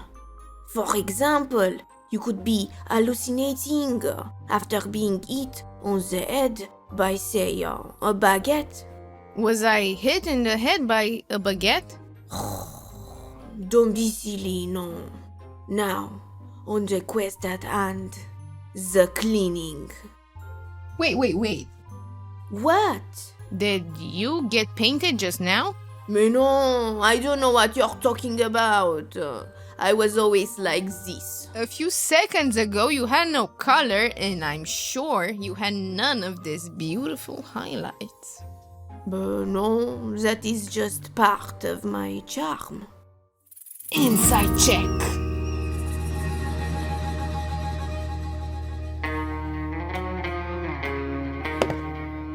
Okay, fine. I've been painted, but this is because I saw your shitty painting skills. How dare you? I'm an artist. But actually you have very cool shading and reflections, and look at this cute bow. I can never do stuff like this. Don't look under my cape, no! Put me down! Made by Rolling Hills Craft. Jen, is this who painted you? Let's investigate this further. Wow, look at this. This actually looks so cool. Oh la la! And this, I need pot so I can cook in. Has very nice details. Quickly, add it to the cart. Okay. Congratulations, you discovered my secret. You win a baguette. Wow. Now quickly, eat yourself in the head so you forget all we talked about.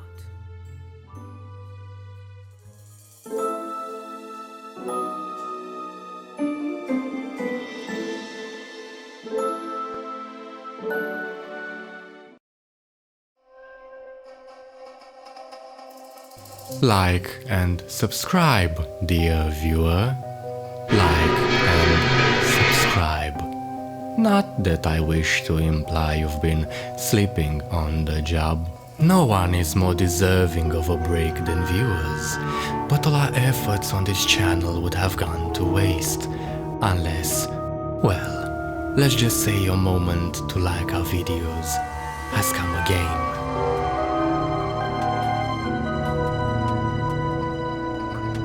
The right viewer in the right place can make all the difference in the world. So subscribe, dear viewer. Subscribe and grow this channel.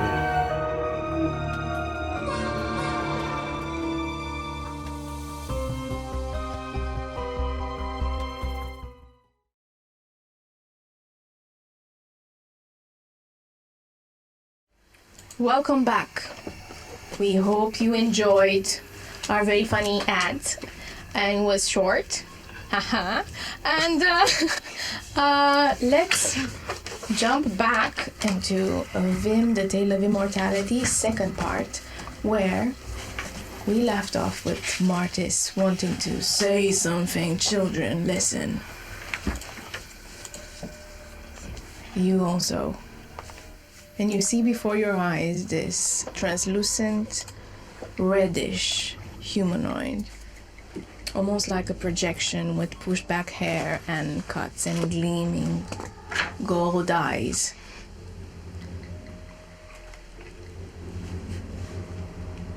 Why are you here?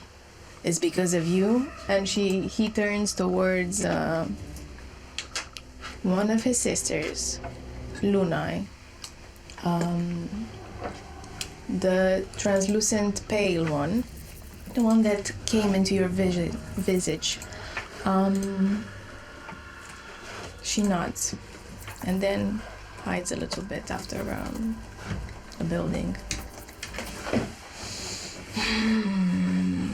This creature showed in my visions. You expect me not to ask any questions? Just let the mysteries of celestial and trickery unfold before me. Well, we're not really celestials. We're the first solars that we have ever made. Well, apart from her. You were But made. now, yeah, we were made. We were the initial. By Obscuro, of course, no? He's glad that we're all on the same page. Not only by Obscuro. But this doesn't matter. We were the initial children, and now the prophecy must come to an end. 7 children guided by the 7 astrals. This is the deal. If you want to find, and this is the first time you hear about the word magic. What is magic? Magic is something that can help you find whatever you seek without having to obey to your god. I see. I'm sorry, Brock. It's late. I'm tired. Can I have 2 tacos? I'm very interested in what you have to say.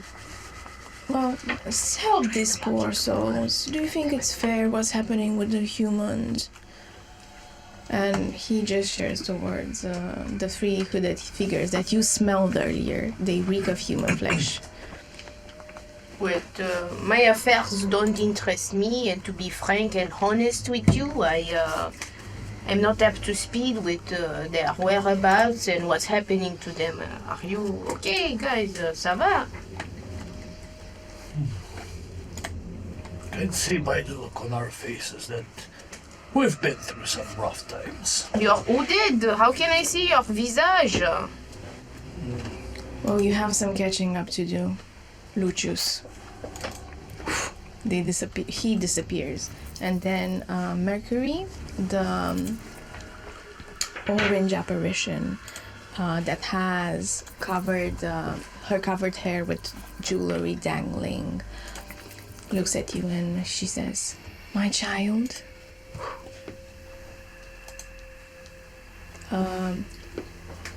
And the other one who shied away is no more. Where did she go? Have you seen her? I think she went away. They went back onto their plate, so to say, to watch us from the comfort of their house, so to say. With your passive perception, and since you've been looking and constantly looking, you see them very uncanny, aligned and moving with the moon on the path from north to south. 3 points, 3 dots, orange, red, moon. They are those who will guide our path. It's clear if you study the sky above. They guide our path towards fulfilling this prophecy. I understand. And finding the magic. By the look on your faces and also my perception, I can tell that you guys are famished. Do you want to go a little bit inside for some food, maybe? And we can talk some more. Are you going to eat us? Of course not. You heard This something is- about How blood? can you say such utter words in this establishment? This is the Church of Enduring we are talking about. It's forbidden to kill, to eat flesh, blood of being. But don't you have blood inside? It's inside of me, of course. No, inside. Yes, it's animal blood. You tell me you're vegetarian, huh? Is this? I have vegetarian stuff. I can cook for you. I mean, You eat just the plants like rabbits and the carrots. I already have that. ate a carrot. Are you You saying eat just a carrot today. Yes. Oh, my friend, this is not way to live. What about some pastry? What about the gluten? What's that? Oh, come. Ça va, just follow me. And you can tell me more about this celestials or not celestials that were not made by obscure. Good joke. No? I walk a bit behind and tell Lucius, surely she won't eat us. Or the others inside? I would lead them through the back door in our private quarters that right now are abandoned because everyone else is at their post. Okay, To let the me. back of the restaurant. They're gonna kill us. Definitely. right away To to the this shady alley? kitchen. So you're being guided through the back door inside the establishment, and you see a small room. It's decorated nicely, but not as lavish as the restaurant. A kitchen to the side, with 5 dormitories closed. And you know our dormitories because there are 3 more opened, and you see their spare rooms. It's mostly decorated with stone and silver. They have some paintings, especially of fruits, and a painting, like a tableau of Genevieve with something like pastries in shape of fangs, and she's smiling very toothily. And underneath is first prize. She's younger, and underneath is first prize at innovative bakery, and the date is several years ago, and she looks like it might have been a childhood prize or something. Just follow me in the kitchens. And I open the door very mysteriously with the back. Nobody's in there. You know why? Because I'm the cook. Let's go. Or because they're dead. I will just. You said that one of the or multiple doors from the dormitories are open. Yeah, 3 of them. I will just glance inside for a moment and then I go. It's not right. It's not right. And I just move. They have beds with feathers, with goose feathers, and several blankets, different colorations, and it's not even cold, and they have fire inside, and candles, It's not okay. and toys, and clothes, and jewelry.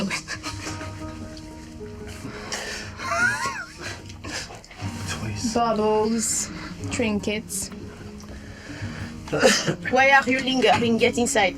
Okay. I wouldn't say no to something to bite, though. Also, we shouldn't daddle for too long. Of course, just a brief tête-à-tête, just friends talking, discovering more. She pulls 3 stools from underneath the main counter. They're little stools made of wood, simple. They look like tree trunks. Please sit. And she takes a big knife. She plays with it a bit in her hand. Takes a little small onion and starts cutting it very fast. I'm going to make you some food. Something you never heard. It's called little fangs, called tunash, with onion and cheese. If you are vegan, no? It's okay. What's... We can all sit down? Yes, please. At the same time. Please sit down. We have chairs for everyone. Okay, sit down. And even spare chairs. There's spare chairs as you sit down. You must be very wealthy. This is not my place. This is Monsieur Gourmand Fang's place, but... So multiple people own this place. No, just That's why. one. I work here. So it's Work. okay here. Someone is paying them to work, not to survive. Payment. What's that? I think, my darling, the famish went to your head. I don't mean what's payment. You slept in the face by a baguette. What's payment? What do you mean? I don't know this word. When we work, it's for ourselves, for our community. I think what she refers, it's that you do something in exchange for other things, though. Yes, it's that I'm being paid, and she talks like for dumb people, right? I'm being paid money. This is an undue to work. Chop a shallot very small. I get this. With this, I buy clothes But and wine for myself. when do you get time to protect yourself? Your people? Look at me, I'm very much like I protect myself. I don't need to pay people. My darling, just sit. Get this hair out of your face. It's a book. Just sit. So let's start with the most important questions. Like, do you guys eat cheese and echalot? You told me about being vegan and blood. It's okay. You don't eat meat, no? No, we eat meat too. You eat meat, and you're so condescending. How do I have blood in my establishment? Oh, mais c'est pas possible. But it's once a year when we can afford it. When we can afford to hunt it. Yeah. Too far to hunt it. Too far to hunt it. The rest of the year is turnips and bark tree. Sometimes even the bones, we use it to in water, with water to create this. It's really good. You're making bone soup. Yes. Like for poor people, for when you're doing, the atonement for your sins to heal the body. Oh my god, la la, this is too much. Oh, I need a glass of wine. You get a bottle of wine, and not the one that wine is watered with spices, the strong kind, the broad one, the dark bloodish one. And you pop the screw. And it didn't go in the first room, but the second time it goes, and you start pouring in this festive glass. I'm gonna put them also some wine and just hand them. You like that? This is not made of wood. It's a glass, you drink wine from it. What wine is alcoholic beverages. Like You know alcohol? Like old berries. It's like fermented berries. Yeah, fermented Yes, berries. but from grapes. You know grapes? You don't. what is when someone complains? No, it's grape. It's a fruit with little bubbles. It can be rouge or blanc, you know. It's for eating, but when you put it and make it fermented and make it distillated, you make wine. And it provides nourishment. In some way, it provides nourishment for the soul and for the mind. I'm looking to get a bit more spiritual, so... So, yes, drink, my friends. Constitution saving throw. This is the first Oh, time yeah. you're drinking. Oh! You're so So- poor, it's hilarious. I'm just gonna chop. 16. You're getting a bit buzzed. It's wonderful. Why? You don't feel a worry in your heart, and you feel that you're still charmed. Martis, jaw, very contoured jaw. You keep thinking about his jaw. Jaw sounds weird. Jaw is a word. Jaw. I make the infinite sign, le old mon Dieu. Oh la la. One. Wow!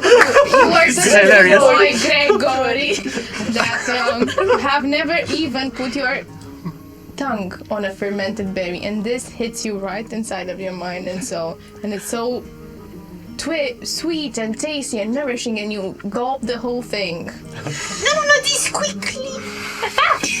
Oh, you drink For a it second, all. you're just dozing off, looking blank. And I got the 12. Same as Get under the table. the stars, the seven stars, the prophecy. You must make the prophecy happen, Hebdom. Prophecy is a strange word. Prophecy, you can even spell it. You want to chant a little bit. I think you poisoned our friend. What have I done? He's... Are you okay, Gregory? Gregory,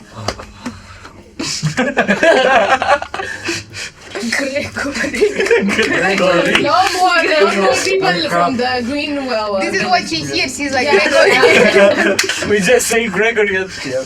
It echoes. Yeah, Gregory. Are you dancing? no. You're moving so fast. I'm gonna put my fingers lightly on the tip of it, with the tips on his forehead, make an infinite sign, and say, "May obscuro clean the mind, for that is dwell too much in the sun."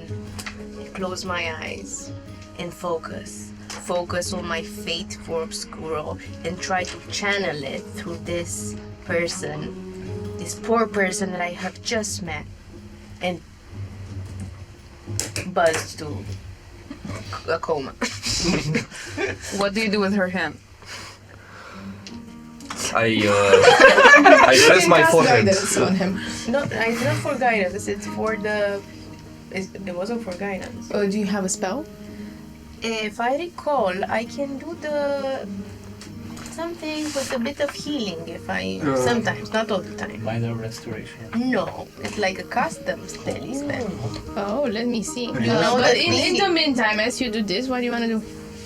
Oh, okay. Me? Yes. I'm out. No. Oh no, I looked at someone else. You're out. Yeah. But I don't realize that it's her hand, that it's against my forehead, and I'm just pressing my forehead against whatever that is. Okay, you need food in your stomach, and I start chopping very fast. I put some echalot and some meat. We have to feed you with meat. This is once a Takes year. about 3 hours, and you are coming from the bus. You drank only a... It takes 3 hours. How much does it take to make Wait, a... I have the dough prepared. I'm just gonna take it out of the box that keeps stuff cold. And Explanation alone is 10 minutes.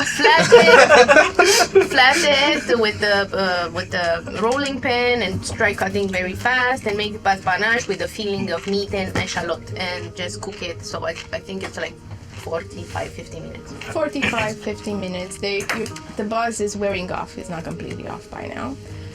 You eat. You drink. Water. Water, yeah. Yeah. No more wine for you. And you are. And I try to ask them, because this is my way to lure them in and telling me stuff, feeding them with. To tell me more. I urge them to tell me more about this Martes and what he wants and what is their purpose in this area. Well, all I can say is that we are following in a prophecy given by the folks who saw the astrals, and Are those your friends? I do consider them as friends, yes. Not many do yet, but Okay. as your celestial that looks over you, the shy one, yes, she seems to have taken an interest in you.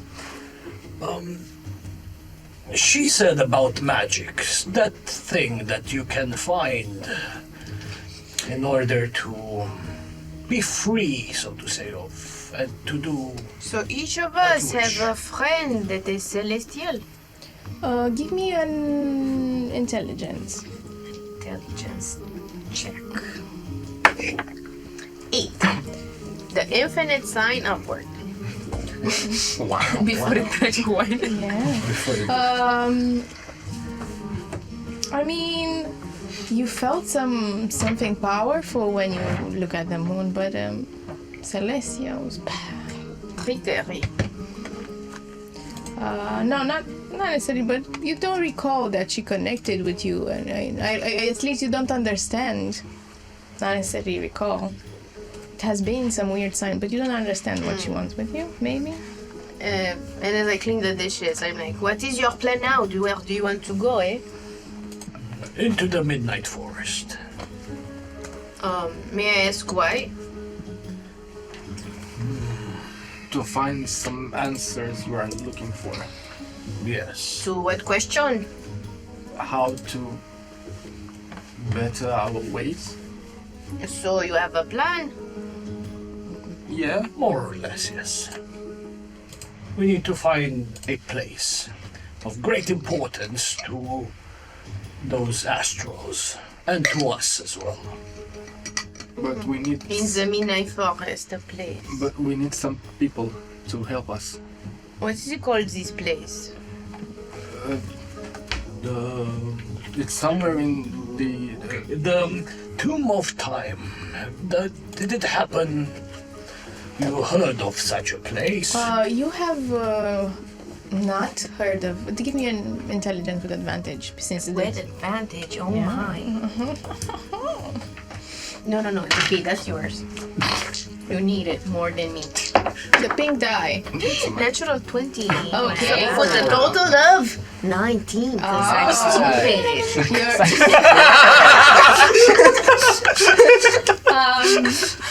So, you know, because it does happen, you have learned of a place called the Chronosanctum. Yes, I have. Sanctum, yeah. It's in Elvish.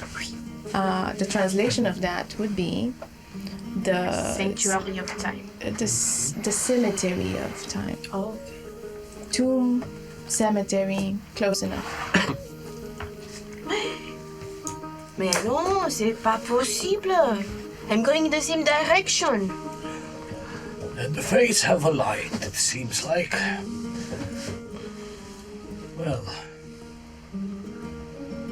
you wish to join us, to join together? Yes, of course, but it has to be... How much time would it get us, will take us to get from here through the Midnight Forest to the... I mean, you're near the Midnight Forest, you're at the edge of it, but you don't know exactly where the Tomb of Time is or the Chronosanctum. So, I tell you this, my friends, because we are all friends here. Yes, we eat, we drink together, our bond is made. I tell you a secret.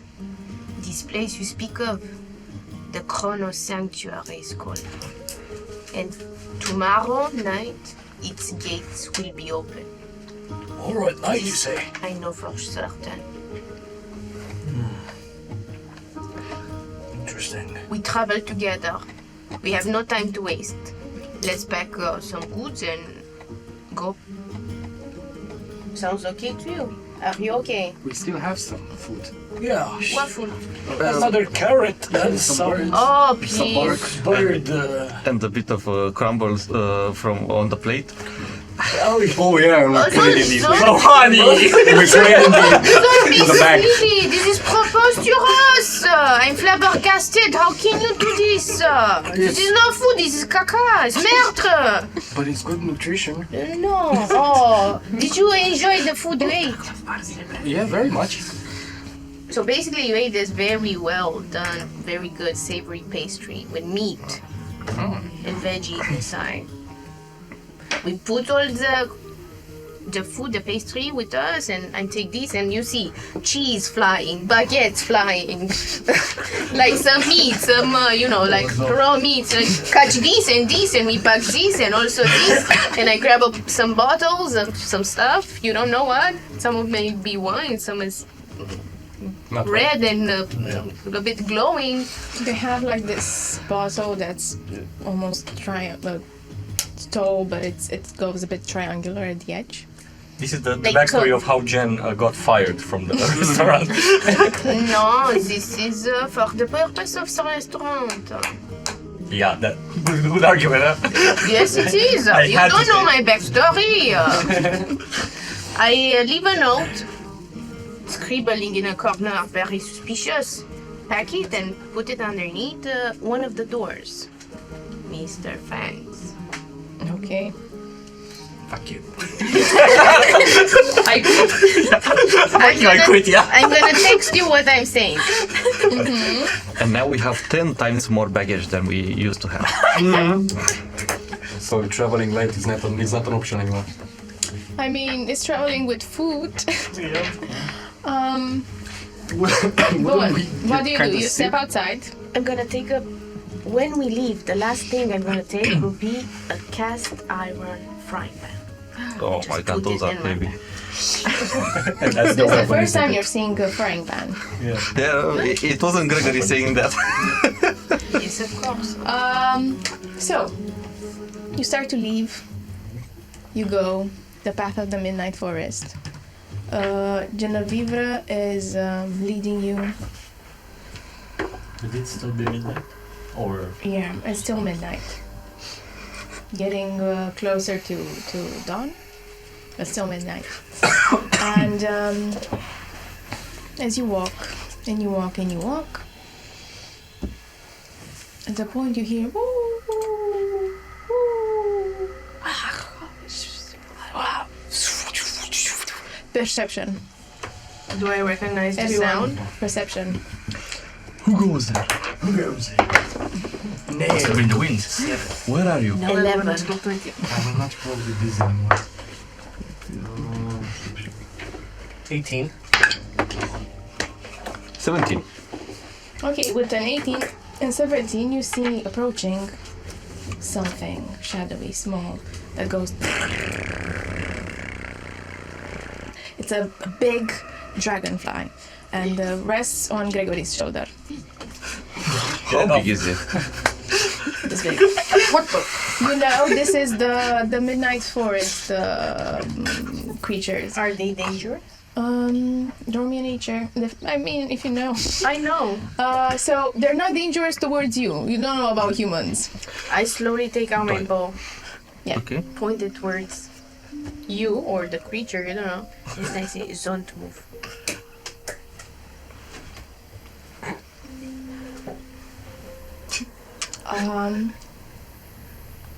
I'm waiting for a reaction towards him if it's malevolent. It just sits there. Do I know anything about it? Have I seen Nature. it? With disadvantage because they are nocturnals and you rarely go hunting at night, and I don't know, your people do the same. It's an 8. No idea, but it looks magnificent. It glows slightly, and you hear now the midnight jays singing beautifully. And in the distance, you start hearing again the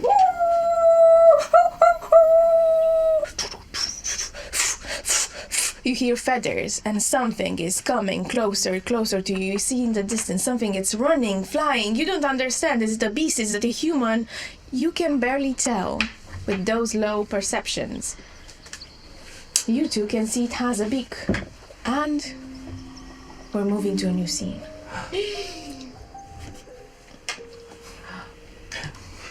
Sudden realization. It has begun.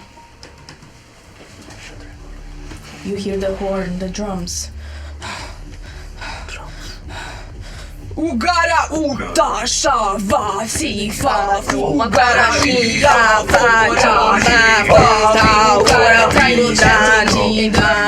in the green forest, somewhere backwards, is that where the tribe of Fury has begun the rite of passage, gathering around the All Huntress shrine.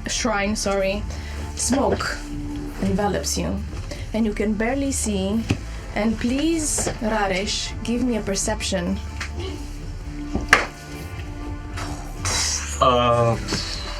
24. Oh, okay. So you see definitely with your eyes. You see the source of the smoke is that of a mix of herbs thrown in the central fire that is running ablaze, and Fredish, the eagle folk priestess of the Fury tribe, starts chanting in a strange language.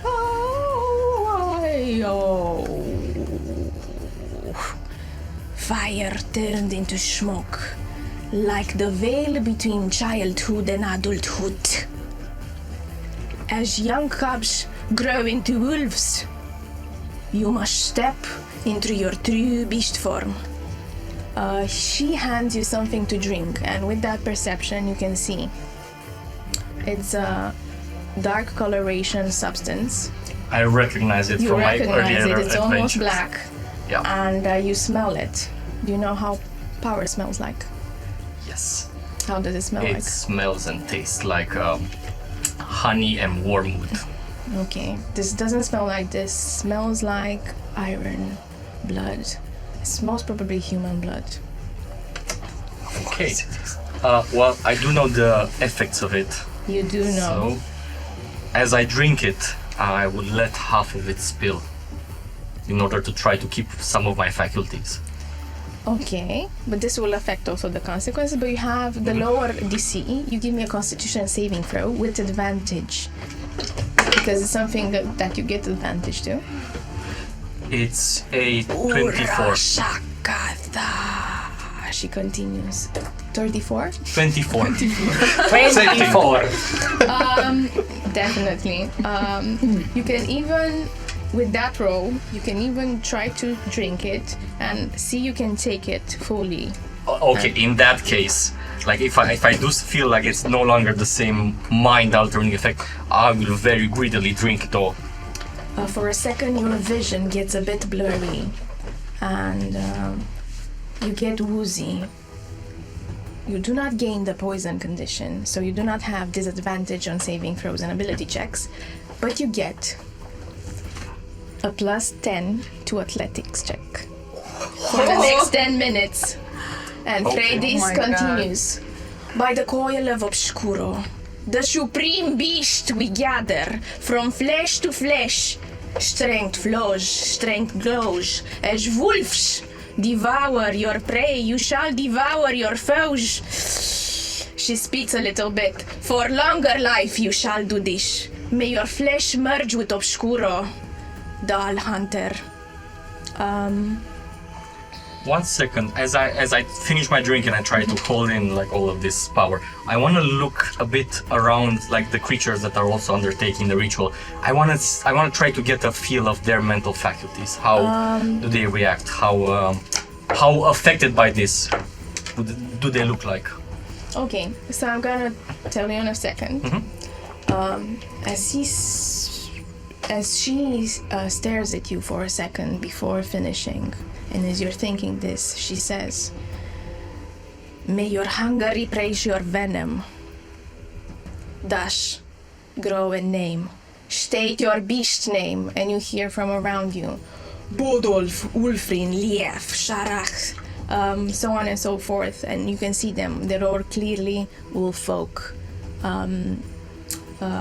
wolf beasts, bear folk, and only one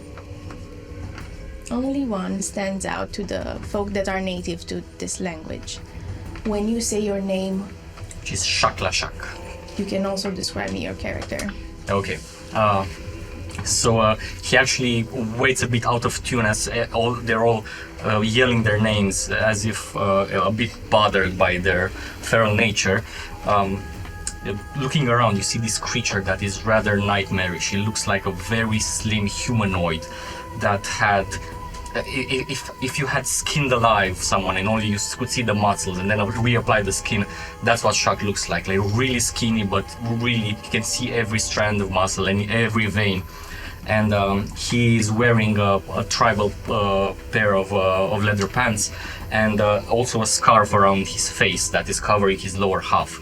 On the top half you can see that his coloration is this sicklish dark grayish brown that looks to be out of in some places the scales that cover his skin are like there's some scales on some parts they've been fallen. And he also has this really big gaping jaw that you can't really see under the scarf, and a pair of slightly cloudy eyes that are really intense. And when he focuses down on something, there's no blinking, there's no breaking eye contact, and it's even a bit hypnotic to stare into this. It looks more like staring into an object than an actual being. You see this as the smoke dissipates and beasts native to this land, wolf folk and bear folk, start dancing fervently around, rugged and savage and with pelts and bones and tribal markings. You can see clearly that most of them are woozed and buzzed and taken on this effect. But three, Lief, Bodolf and Ulfrin, two wolf folk and one a bear folk, stand out, looking mighty. Especially Bodolf, it's this huge wolf folk that is gray, dark gray, and he's only 12 and he's fucking huge. He's the biggest beast around, and the other two hold their ground and they dance feverishly. And then Freydis continues. Now at the initiation and as this begin, go fight, go do the trial, go hunt and consume our foes and their hearts. Gather their bones and bring them over to me, for who returns has a place in the Fiery tribe. Then the mating should commence. And all the beasts start howling in excitement. And it's all feverishly, and she continues. And today we have a sign from Obscuro himself. He has brought us this mongrel. And he refers to a half-beast.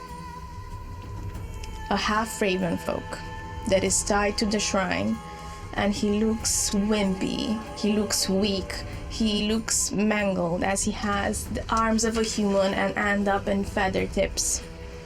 And his chest is that of a man, but the back is that of a raven. And he has patches of flesh and feathers just mismatching, and it looks almost grotesque, and legs very bizarre that end in claws, but they start humanoid. And on his mouth, instead of one, he has this long beak. And she says, who catches this ugly accident? Half-breed, yes. Wolves who catch him will have the favor of the fiery priestess. Prepare. How does Shak prepare? So as all of the beasts are howling and doing everything, an observer might see that he's actually the only one who's not moving fastly and in this rage. And he suddenly picks up a dagger from his satchel. He soaks it in a vial of venom that he lets drop, and then he stashes it for easy access as he's watching Bodolf and really focusing down on his position and mentally prepares a trajectory to go for him. Bodolf looks at you. He doesn't notice that you're glaring at him, but he growls. And less than 50 feet from this situation, hidden masterfully in a tree, concealed, are a pair of eyes that have witnessed all of this.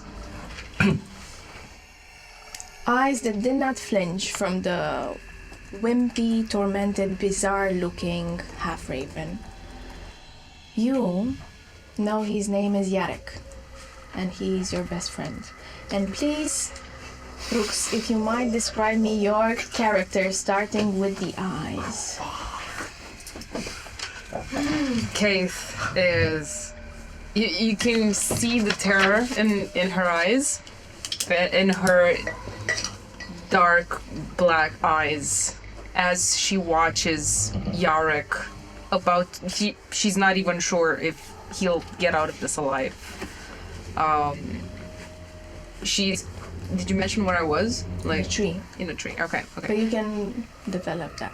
Yeah, she's concealed as well as she can because she is cloaked, but you can see underneath the cloak that she has dark raven shoulder-length hair. So as I mentioned, black eyes. But she has fair skin. She has a slim figure. She's wearing one earring with a feather at the end. She's wearing the cloak on her head, but you can see peering through her hair, like slightly pointed ears. They're not human, they're not exactly elvish, so you don't really know what they are. She's wearing a dark black leather armor, and underneath a dark green blouse, a pair of dark green pants held by a braided belt with 2 daggers glistening on each side. She's holding a crossbow because she had an attempt to actually free Yarek before, but it was unsuccessful. You can see a smaller knife just tucked into a pair of black knee-high boots, and she's also wearing a backpack on her back with a quiver of arrows. You feel... What do you feel when you see your friend being dragged away? You're holding Yarek's pendant, a silver raven in your hand. Maybe you feel powerless. Absolute terror. Absolute terror. And Kate doesn't really know what to do, because if she reveals herself now, not only would she put herself in danger, but she would put Yarek in danger. So she's stuck like a cat in a tree. And this makes it more difficult, being that Yarek is the son of the chieftain of the Corvus cult, Yes. which is a beast, a tribe of mongrels, of half people, that what do you do? Well, they were rescued by this chieftain who is Ravenfolk. Yarek is his son, who he had with a lovely woman, and they go hunting. Humanoid. Yeah. Obviously. And he's made his sole purpose to create a safe haven for all the half-breeds that are out there, and Kate was also rescued by him when she was just a baby, and they are brought up. They have an interesting, not religion necessarily, but belief, and they believe in the All-Father, which is represented by ravens. Each member of the cult is given a raven when they come of age. Well, they have to bond with them first. They're not simply just, here, this is your raven. They have to earn the raven's friendship. And with that bit of background, it's important for you to understand this tension because in this world of sorrows, usually what happens to half-breeds, and meaning anything half human and half anything else, is, well, you can imagine, they're being thrown away, slaughtered, killed in various ways, as you can see in this scene. So you're terrified, you're in the tree. How are you preparing? I'm not. You're not. I am utterly frozen. I'm just clenching my crossbow, trying to sneak a peek at what's going on down there, and see if I get a chance to actually come down from the tree. You're just 30 feet away, above the place where this is taking place. How many beasts are around In the area? in the beast ritual, 16, but around them are their makers, let's say, their mums and dads, like cheering for the rite of passage, because So these fans. are not fans. This is as you gather. Give me a nature.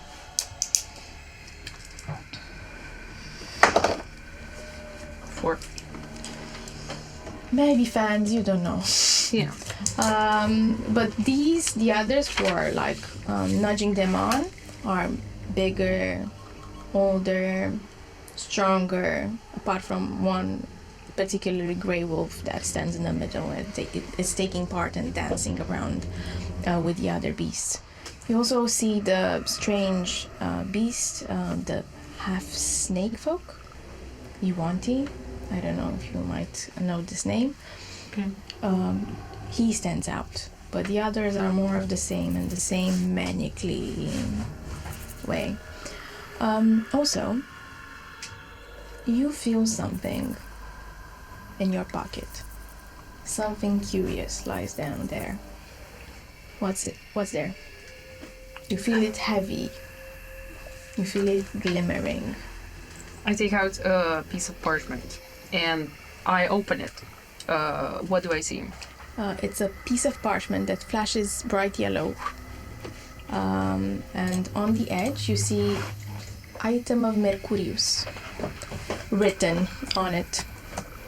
And then, as before, what appears before you is Via Iunctura Magicae ubi filia magicae mundum tenen locum, which you translated something around the road that leads to the magic joints that lead to the threads of magic that hold the world in place, something in around that area.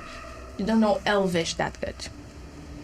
Yeah. Also, the only reason I wrote magic there because it's magica sounds too weird to let it, and just I cut the end part and okay, that has to be something, that has to mean something.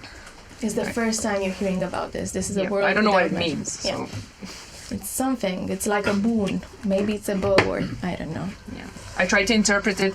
Maybe I've heard words like majestic, and I might think that it has something to do with royalty, or I don't know, people in high places, and Maybe the elven culture.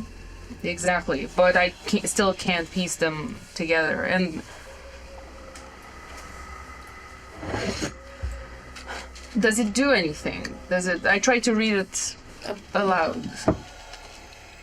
Poorly. Apart from flashing.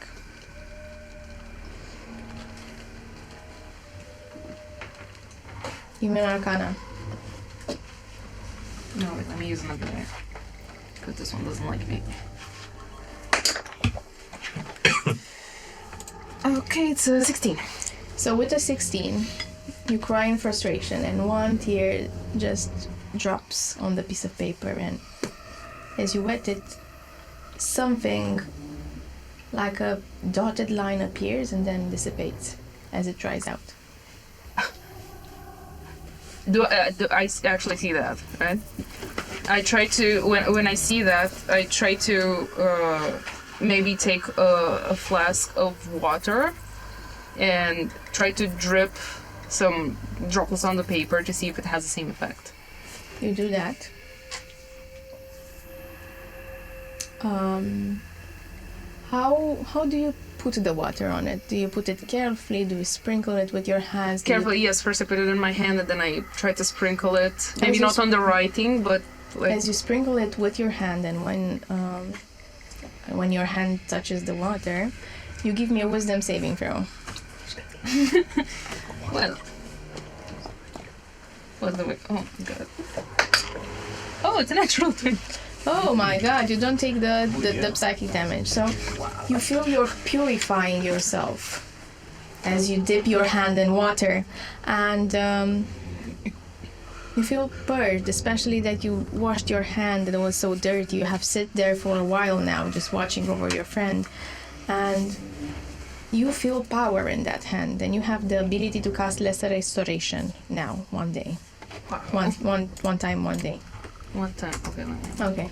And then from the water that you touched, again, dotted marks, a tree now and then dissipates and appears and then dissipates. What does this mean? And as you think about this,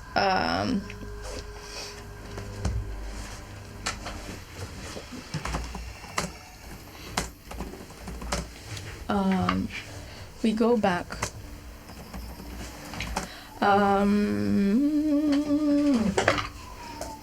As the fiery priestess unties the mongrel and cuts it roughly, cuts one of his wings, and blood starts dripping from his feathers, and she takes Yarek, the half of Ravenfolk, and faces it towards the river, and then gives it a push and holds one fist in the air.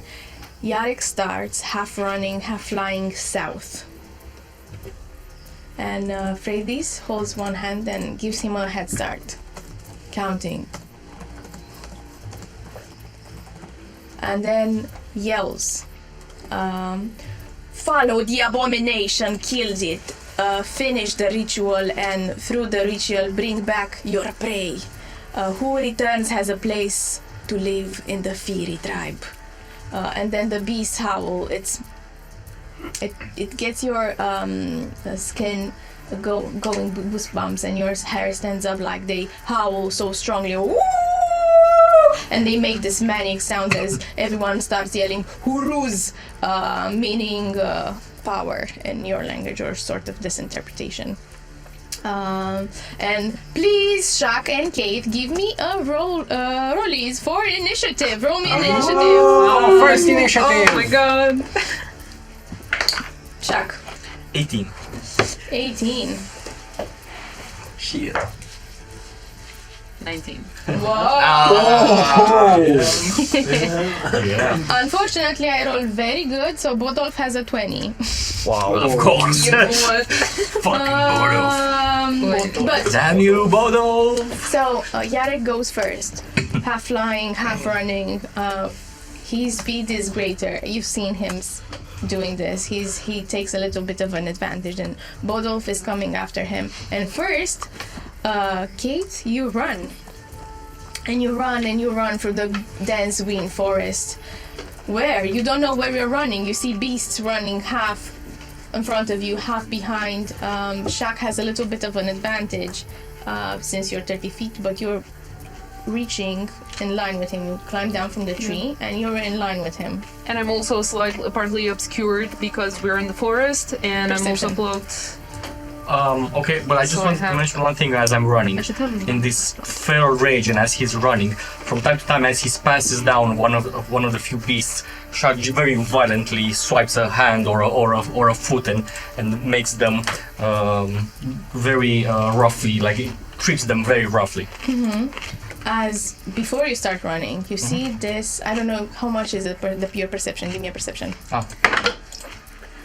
It's 9. You don't see. There's no one there. It's like a shadow. For a second you think you have a shadow. He didn't see you. So you start running. You shove one bear folk at the side. He tumbles. And then after his Kate, you're now sort of Kate is first, but you have an advantage of 30 feet. So you reach him, he starts running, the other starts running. Start run. So you're, even though if you're initially on the initiation round, he has a little bit of an advantage. So first, you don't know where you're running. Give me an investigation or survival check. It's the same. Both of you. Kate. Me as well. Okay. 8. Perception, right? No investigation or survival. It's the same. So 16. 16. With the 16, you don't know the location. You haven't been exploring that much. You're just running towards the pack that's following the half-raven that you can barely see in the distance now. You realize they're leading towards, and there's a secret passage that also the Corvus cult use. There's a pool that leads, a waterfall that leads to a pool that's under a ground, that's in an underground tunnel, and leads to the other side of the river, where humans usually make camp.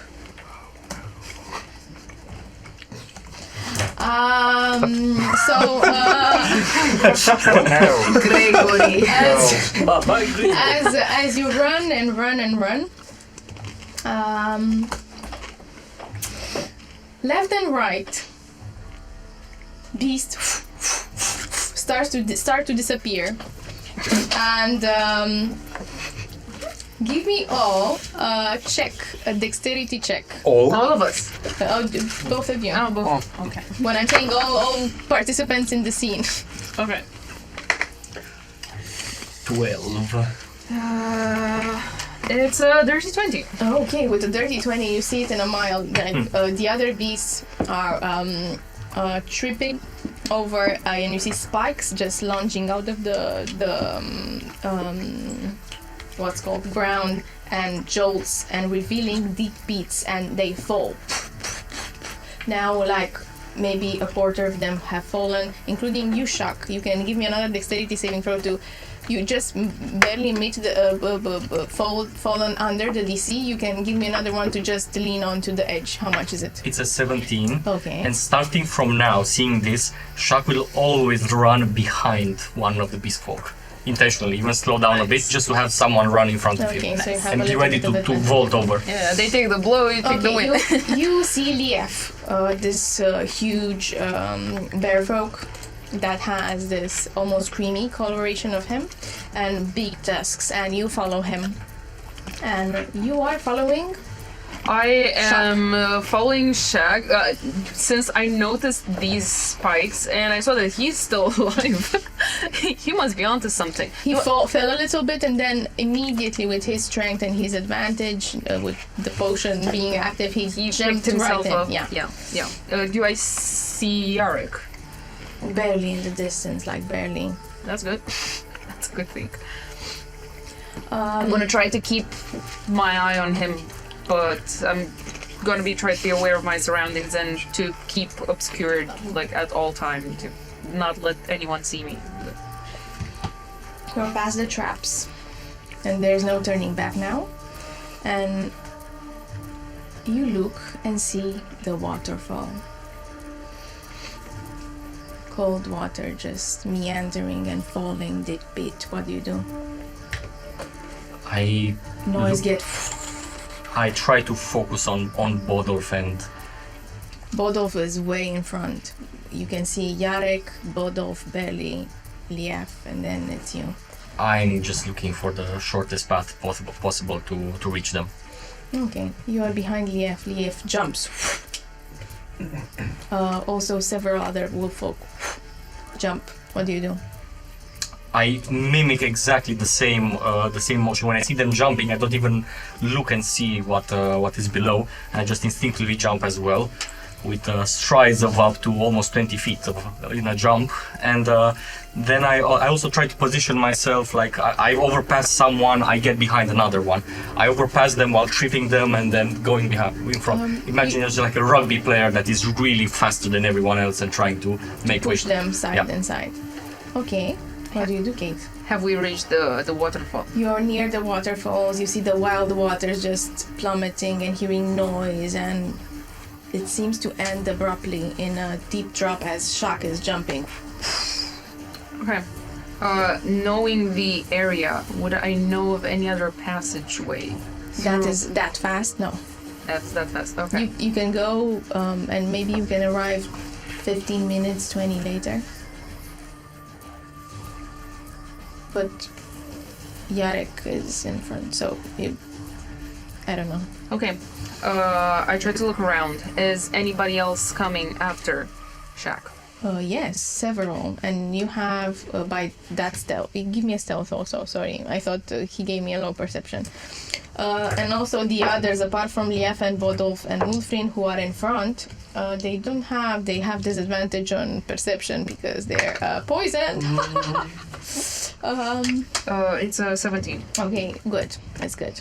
You pass them, several are behind, but your cloak is dark and you obscure in the shadows. Okay. But if I jump into the waterfall, Yes. I might disclose my location. If I wait for everybody else to pass through the waterfall, I might lose the same amount of time as I'd lose by going around, taking a different path. Not necessarily. It's I think who is behind you is maybe 2 or 3 wolf folk. It's maybe 1 round. You lose 1 round. It means 30 feet advantage. Okay. Which is 6 seconds, apart from 15 minutes. Okay. Then I sit still, like, near the waterfall, and when I don't see anybody around me, then I make the jump. Just Okay. try to keep a bit of a distance, because I know what lies on the other Now side. you're 60 feet behind Shaq. Shaq, you plummet to the water. You jump. Darkness surrounds you. And as your body enters this water, you have this sudden shock as it's icy cold, and you realize it's an underneath cave. You didn't know this information. It's an underneath cave with a pool and the river, the Woodfair River that flows underneath, and it's clearly no way to go back, and it seems a long way, and you start swimming, and swimming, and swimming.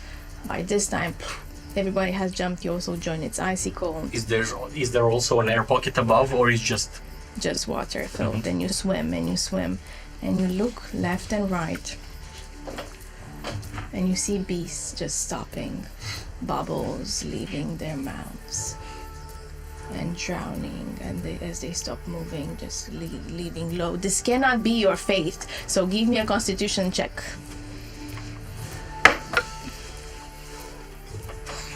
It's at 16.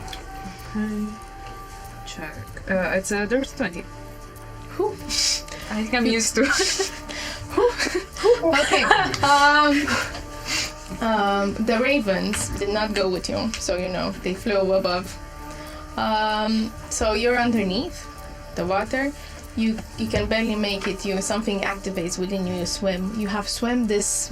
Underground grows. It's nothing to you. You have done this to save your life even several times, and so you start swimming and seeing a lot of beasts dying right there and then with their empty eye sockets just staring. One is even trying to grasp your hand, Shaka, as they are going down, lower and lower and lower.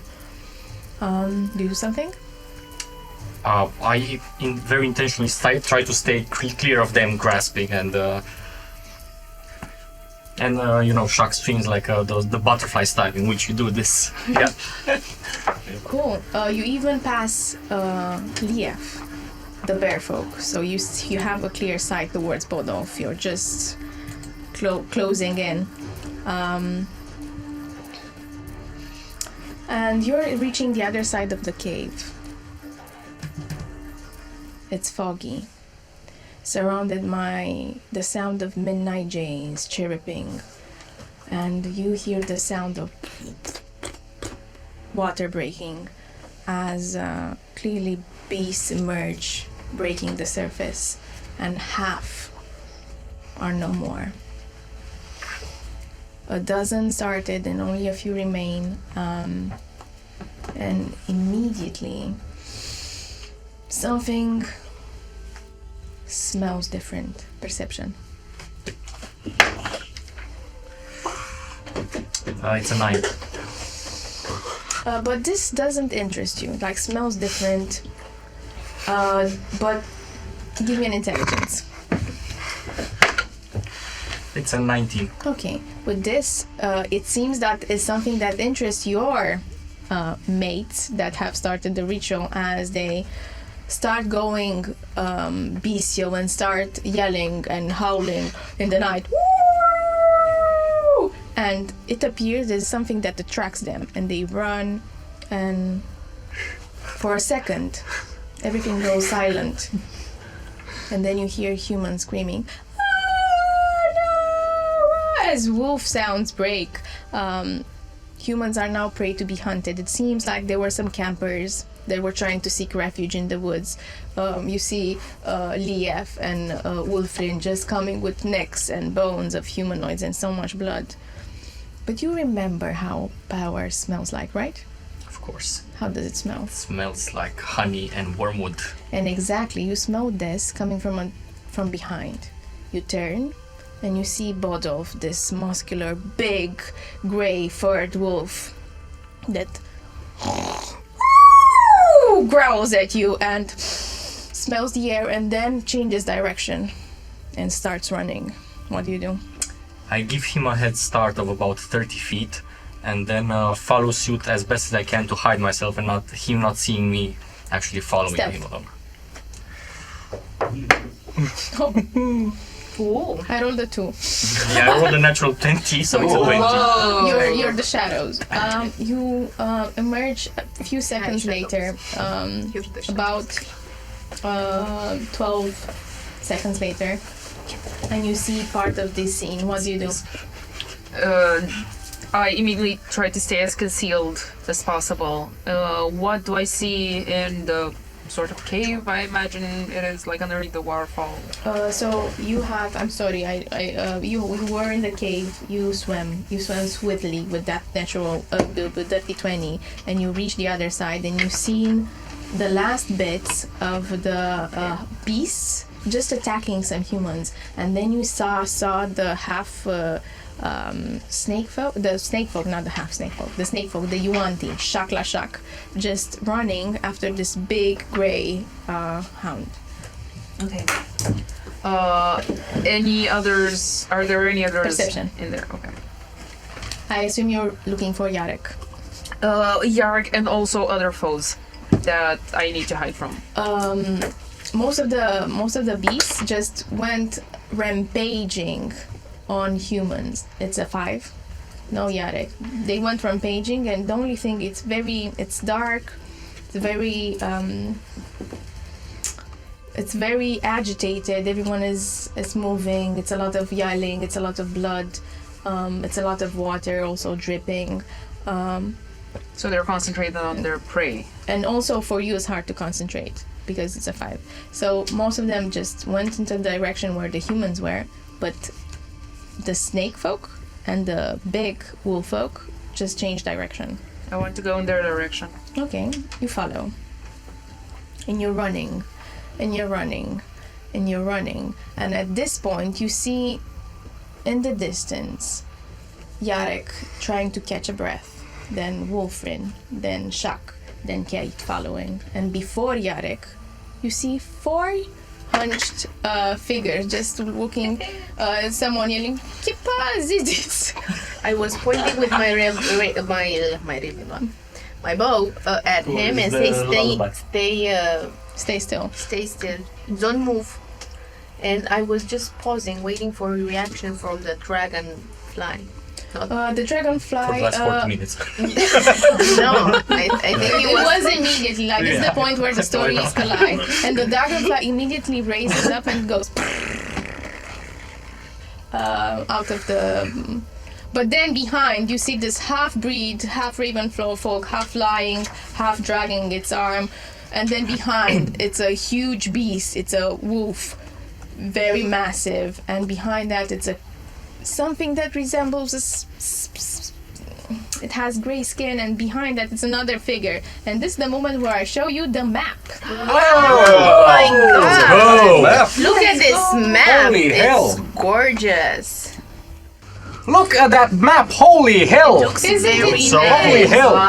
Man, it looks so amazing. Oh yeah. So cute. These are the new miniatures. You can check them, I think, under here. Very cool, very nice.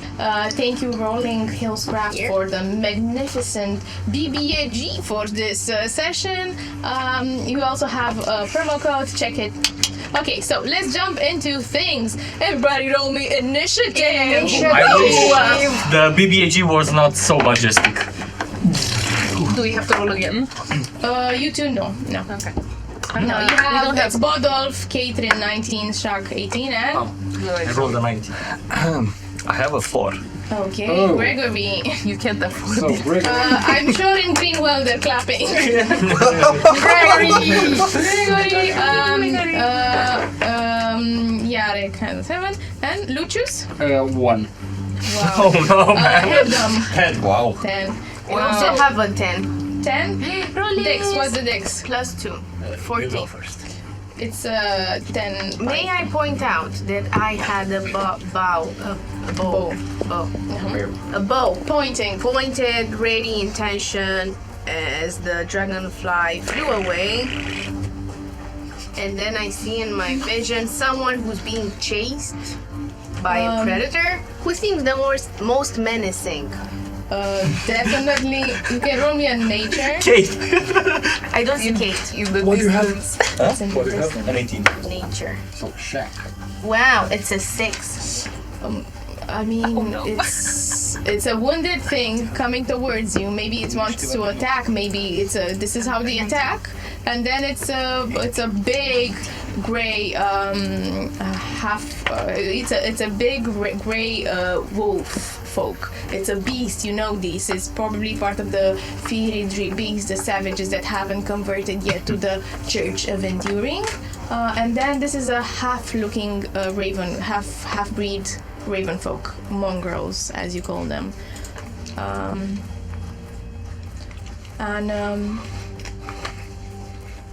In the shrouded embrace of the night, Bodolf, the great gray wolf, just howls and descends upon the wimpy ravenfolk mongrels as he gets the first turn, and silence is ruptured by his gleaming teeth, howls and slashing of claws as he's trying to attack. So he's gonna do 2 attacks. I wanted to ask. You have a ready ready action. Yes. I will release my bow and my arrow pointing at the big gray wolf. Big bad. Okay. Go.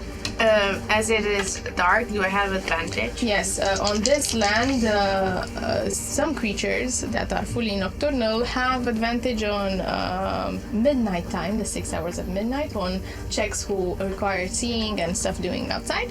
And on midday, you have disadvantage. It evens it out. So 22. Hits. And then 6 piercing damage.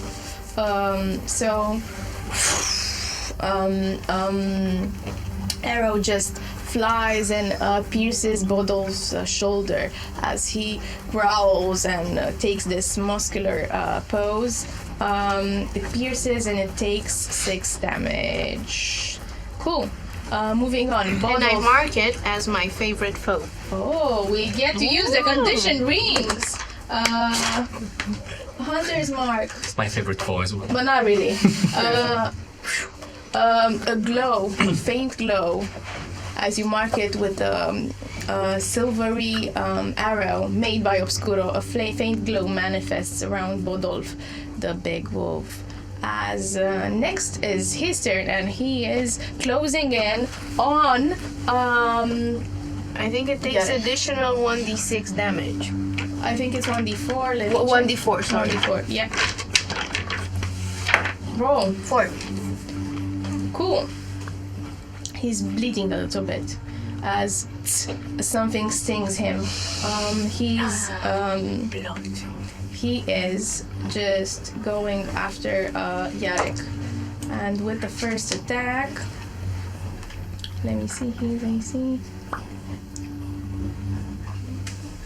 12. With the first attack, it hits. It barely hits. He's anxious. He's slashing, and with the first claw attack, he hits. And Yarek takes 3 plus 2, 5 piercing damage. But I guess he has only 4 HP left. So he gets down and he gets to roll death saves. Also, very important, Yarek falls. You see this Catherine. He falls before your eyes. And it's very important, so I want you all know what you got yourselves into. In this world, we do not have means to resurrect people. Like maybe some of the Church of Enduring have a prayer that is called the Prayer of Endurance, but it works differently and has to be done then. And the other church has something that's magical, but we don't have means of resurrecting people or undead yet. So, Yarek falls, and he has one more attack, and he advances towards Gregory and bites into your shoulder. At least he tries to bite into your shoulder. I think he misses as I roll with the bad die, and it gives me only 3. So it misses. He's excited. He tasted blood. He's about to get Yarek to the high priestess of the Fury tribe, and he just missed, biting the air. Next is Kate. She sees Yarek go down, and she just lets a scream. Like, she doesn't care about being stealthy anymore. She just, no! And she pulls out. She already had her crossbow out. And I'm going to try to shoot. How far am I? Because, like, what am I, 60? 4, 6, 8, 10, 12. It's 50, 60 feet. That's fine. Exactly. Because it's not Pathfinder. It's a dirty 20. Hits. And I'm going to also use sneak attack. He doesn't know what hits him. As from behind you fire a crossbow. Yes. Is he surprised by I us? have a short bow, actually, not a crossbow. A short bow. You fire a short bow. 5, 6, so it's 11 plus 2. If Kate was hidden, if Kate was hidden as far as Bodolf is concerned. Yeah. So as he didn't see me. He saw the first shot, the first bow that hits his shoulder. But as the second one comes from behind and just plunges in his neck muscle, the sternocleidomastoidean he yells a yell of pain as he turns a little bit, and I don't think he sees you, but he sees you.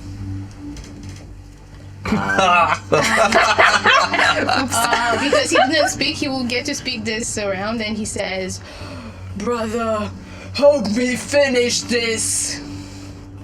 Do I get to reply now or my turn? Okay. On my turn? No. You do it now. He's looking at. Is he looking at me, glancing like that, and keeping his eye on me to see me for the response, or not?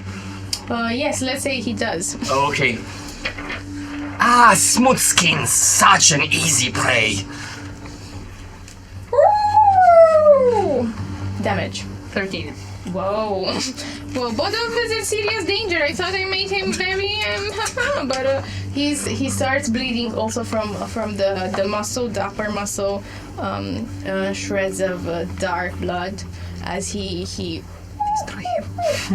yells a little bit. Next is your ravens that come from above and just So circle. mine and Yarek's raven. Yeah. Your and Yarek is Tarik and Tala, correct? Yes. Cool. And they surveil the area, and I had one I can put like, haha, around here.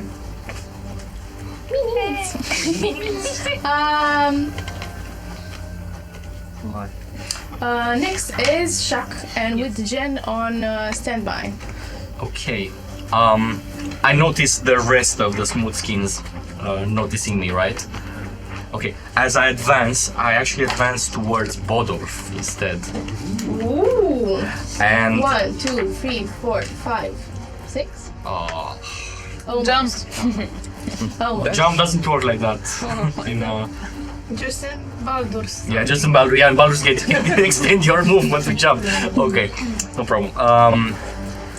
As I walk forward, I catch a bit of eye contact with them. I look at the surroundings, and I also do this motion as I'm moving. And I point towards Bodov. Towards the humans. You recognize them. There are a bunch of humans, and with the vampires do not. Have I ever seen that, though? I don't think A so. human. Human. Must have a human with the pointy Sure. teeth. Normal humans, pointy-ear humans, slightly grey humans. I would look like an elf then. Yeah, yeah. Pointed here humans. Still human, yeah. So as you gesture this towards them, you have to pass a DC 10, let's say, intelligence to understand. All four of you. And Kate, if you want to understand from your DC would be 18 from this far. If you want to understand the signs. I rolled a 3. Okay. Intelligence. And as you're rolling, I want to thank also Inside Miniatures and Dragic for the 3D painted, the 3D sculpted miniatures that we have on display today. Thank you. Miniatures. Cool. Go. So wait, and as my action... Yeah. No. I want to see if they understand, and then you go. You with your action. Okay, sorry, I forgot. 14. 18. 18. I'm sorry, I Yes, you understand. Wasn't clear. Intelligence. 14. Intelligence. So you two witness this. I'm gonna roll for 12. Rodolphe. Disadvantage. He doesn't see it. 6. 3. You two do not, because you're focused on the dying half breed in front of you. This is not fair. The world is indeed broken. And as you catch this slide maneuver, your action, Shak. I will stand by a bit and see how the wolf is flaming its claws, and I will look at his left leg and see that he's actually used it to stand still. I would like to use the search action to try to figure out the location of its femoral artery. It's a large artery in its leg. From a distance, okay. From 10 feet, yeah. From 10. Mostly I'm trying to prepare my move. Okay, when roll your medicine. It's a 14. Okay. You have also that 14 with the medicine. Let's say with the 14, you have an advantage when you attack. You don't have that higher DC that I would have put it without this search. Okay? Okay, perfect. I'm gonna lower the DC for you. That's if you wanna like hit it. Yeah. Then it's do you That's have a my- bonus or anything? No, that's okay. it. Jen, with Hefdom on deck. I'm looking at this person with a sharp and I'm wondering what is he saying. I prepare another arrow and I try to put down the beast, but non-lethally. Because it's a sin to kill. Very, very good point. Thank I you. release the arrow. If it's a special rule, but normally you cannot hit non-lethally with a ranged attack. It's only melee usually. It's fine. I will allow it. Then for- I will get out. no. Shield alone. You can try to throw it to like graze it. The damage would be halved, though. But as I roll with advantage, of Okay. course. Action. Natural 20. Oh! Total of... So you do have the damage. yeah. You want to give the boss 50 more HP? No, it's fine. He still has HP. But the Wow, thing is it's not 5 piercing damage. okay. Wow. Halved, right? No half. Like, She already have it. Yeah. Without rolling twice. Okay. Cool. Next, do you have bonus? No. no. I have- will move closer though. Okay. 35 feet. This? It's okay? Yeah. Okay, cool. As Gregory, it's with the hits back. So head them. I will take a look at the sky, take a good glance at the red star, and say, Martis, if you watch over me, then manifest my will to destroy this to vanquish this foe, and guide my hand as I cast Guiding Bolt. And for a second, your eyes flash gold, and this spectral guiding bolt that's red in coloration just hits Bodolf. Let's see if it hits. Just tries to hit Bodolf. You hear on the background, what is this? Very magic. 10 doesn't hit it, it sparkles very beautifully. But you couldn't focus it, you're still new to this. Yeah, and I'm a bit shaken. I was also trying to do this while moving, because and probably I wasn't focusing enough on the aim. But I also, where's the? I also want to move a bit more that way, towards where Lucius is. Yeah, Here. a bit more. Here? Yeah, around there. Yeah. Cool. Then, next, it will be Jarek rolling death saves. Cool. Gregory with Lucius on deck. Okay, so Gregory loses no time as opposed to me. And he goes back and smashes. I was paying attention, and smashes whatever is behind him. He looks and then. So you try to smash what's behind you Yeah. and turn. Please give me an attack. As you see Jarek just feather ruffle, desperately maneuvering in his unconscious state as blood is spewing from his wound. 26 to hit. Oh, it hits. Maybe it hits. For Smash that. 13 bludgeoning damage. Cool.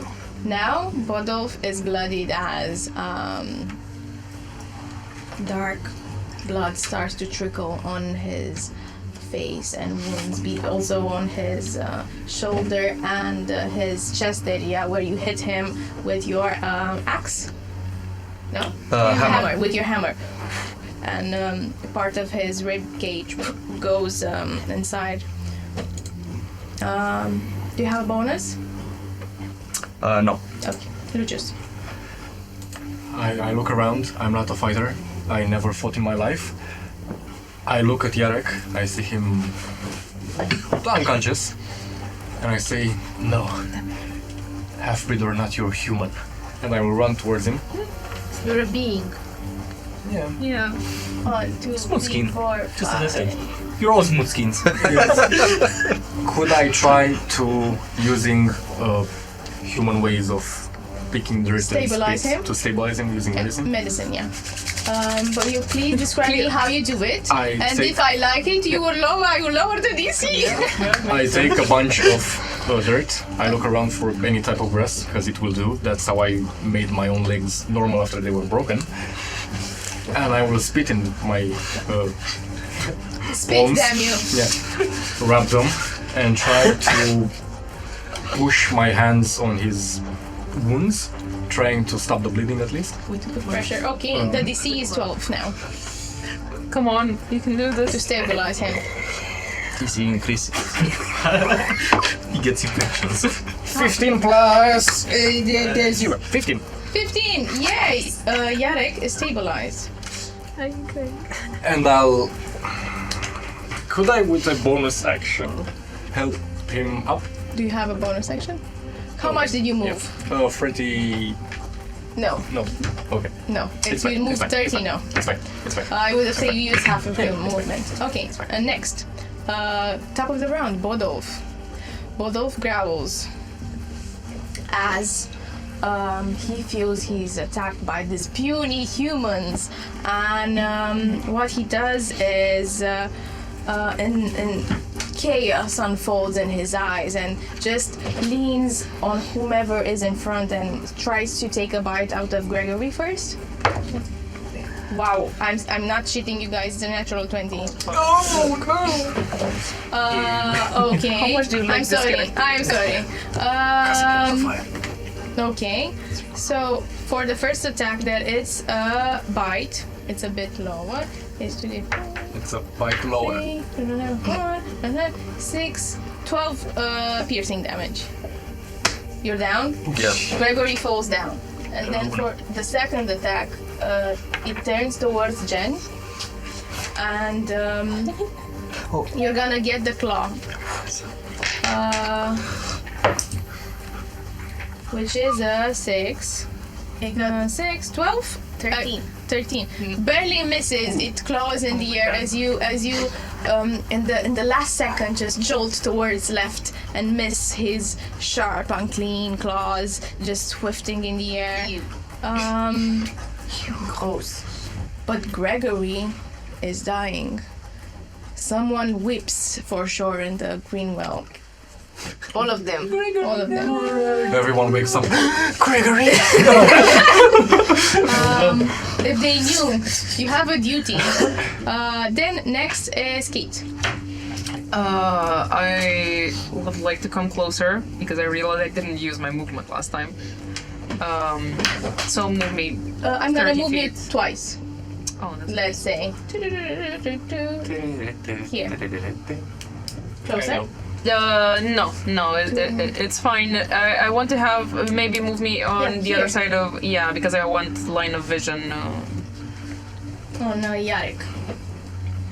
Uh, So, on the knees, would you like to describe this? On his knees, there's pressing mud.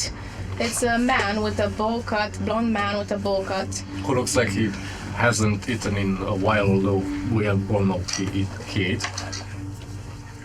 He doesn't pray to anything, he just quickly does... You think he did this 100 times, but maybe on himself and not on someone else? And he hopes to whatever that this works, although he doesn't really know. Kate can immediately tell that you're not a threat because otherwise you would have been chewing on him most likely. And she's gonna be like, keep doing what you're doing. Yes. And okay. I'll just try to even up close. I'll try to shoot an arrow straight through the wolf. Okay, shoot. I'm gonna shoot it. Bow shade. No, it's an 8. Shock is no miss. It's too close. It's too close. You shoot it above a bit of a higher arc. It flies over his head. Obviously shook from seeing Jarek on the ground. Yeah, bloody. But I will allow you to roll a bonus and medicine check so you know if he's stabilized or not. Even though we meta did, but If my speak dirt grass works. Muddy then It's 9. Shock, you're next. Okay.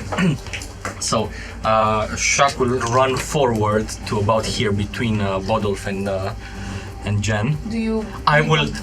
Wait. So is Jarek still on the ground? Yes. Okay. You see Shaq stepping on top of Jarek as he's going forward. On him, like... Yeah. Oh no! Okay. And positions himself between Jen and Bodolf. Okay. And Yarek spills blood as you do this. okay, and Please slap him. as he pulls one of his axes from sheet, he looks at Jen, and then suddenly, when he raises his weapon, he drops down on his knees, and with a hidden dagger, Shak tries to force it through a Bodolf's leg at the artery location. Okay, so for a targeted attack, I would normally say a +5 to the DC that he already has. In general, he has an 11 right now, but let me check. That doesn't seem right. He has a 13 right now, and with plus it will be 18. But you lowered it, and you have a 16 now AC to hit. I have to hit the. Yeah, And do I have 16. advantage, or was that the advantage? This is the advantage. I lowered the DC. Okay, so I had to roll a normal attack. Yeah, you have to meet a 16 to hit just that. If not, it will have a Yeah, I diminished understand. effect. But yeah. Oh. Ah, thank God. Yeah, it's a 22 to hit. Okay. And as I stick him with the dagger, I also want to try to pull him closer a bit to me by the fur and look in his eyes with this manic look. So much strength has been wasted on you, but watch as I repurpose it. He frowns, he howls. Woo! Do you think you can devour me? You are already dead. Damage. How much is that damage? The poison let me attack? see. His name is Vash. You're gonna meet him. Let me see, because it was something from session 0 and I think I made a note. I can give you a reminder. You told me that normally, if used as a normal poison, it's a 2d4 extra. But Okay. you said that if I inject it into the bloodstream, It's a 4d4. it's a 4d4 4d4. plus the dagger damage. So it's a Yes. 5d4 plus my strength. Yes. Can I get more dice? Yes. Thank you. Here some more. That's fine. Everybody it's enough. throws dice. No more d4s, please. Kill Bodolf! Kill Bodolf! Woo! 4, 6, 7, 5, 12. He takes 16 points of damage. Impressive, but not quite there. He takes it. He now has the poison condition, which is. And then I swing my offhand axe that I also got towards him as well. Haha, this was a main attack. It's a 15 to hit. The bonus action, right? Yeah. Does 15 hit him? Hit. Takes an additional 6 damage. Okay, he is down. Like he shrugged and took the whole poison damage. He was poisoned. A bit of foam was spewing on his corner of the mouth. But with the second dagger, how do you finish him? It's an accident. I swing my axe upwards towards his jaw, and I hit him under the jaw so that the blade of the axe is actually in his mouth. And then I pull it down to put him to the ground and hold him with one leg So until he stops screeching. surprise, the other beast attacks the firmer beast, and he pulls the dagger through his mouth, and he spills blood as he's foaming, and then just falls with a thud on the ground. And you are all out of combat. Congratulations! Not really, we have someone on the floor. Exactly. We are out of combat. We're gonna keep initiative turns. Next is, as you beautifully put down Bodolf, and he's dead. Next is Jen, and then Hepdom, and then Yarek. Genevieve will go next to Gregory, kneel next to him. She takes something from her backpack, from her satchel, and she opens it. It's a strange vial in a conical form with this dark, red, bloody-looking liquid that gleams in the dark. Uncorks it and puts it in its mouth. Forces Gregory's mouth open and just pours it. Which one is it? Is it the Bloody Brilliance or the It's Hidden? the Sanglum Eclata, the bloody brilliance. Okay, as you pour this on his mouth. Can I roll for it? Oh no, wait. As you pour this on his mouth. No, sorry. I didn't. Then I'm gonna do something else. Sorry, I didn't read Put it back. You got him drunk? No. There's no time to get Gregory. I mean, we can do it. Maybe you just thought it would work. Okay, fine. We can try. So as you pour it down, he pours down your mouth. Red liquid just spills, and it smells very refreshing, spicy, but nothing happened. Maybe he chokes a little bit. Is this a bonus action or an action? It's an action, unfortunately. Can I, as a bonus action, say some words like Yes, a yes, prayer? you can see it as a free interaction, as a free speech. 6 seconds worth of speech you can say. I see that doesn't work. I put my hands on his forehead, do a large infinite sign, and say, please obscure the All-Maker, spell the dying, don't forsaking, preserve matter, your creation, the enduring, our salvation. I'll take this into consideration. So, this happening. Yes, and you see like the pointy-eared, gray-faced redhead poured something on Gregory's mouth, and then My face is not gray, it's very white. it's very white. Sorry, It's gray. It's gray. It's really light gray. it's very light gray, and it does this infinite sign. Right? But I said it was like No, I'm joking. Pale face, Ray. He's Ray. You're white. We got it. Pale face, elven-looking creature with red head starts doing the infinite sign as nothing happens now. Next is Hebdom. Though, like seeing Gregory go down, I, from where I am there, I clutch my book tightly. I even press my hand on it, and then say, Martis, tell your sister Mercury that her child is in need of help. Heal him. And I will use healing light, which I can heal. Really? It's a feature that I can spend. I'll spend 1d6 to heal. For a 4. So near Gregory manifests the same creature, translucent one, orange, light orange, with her hair covered by a veil and jewelry and gleaming bright eyes.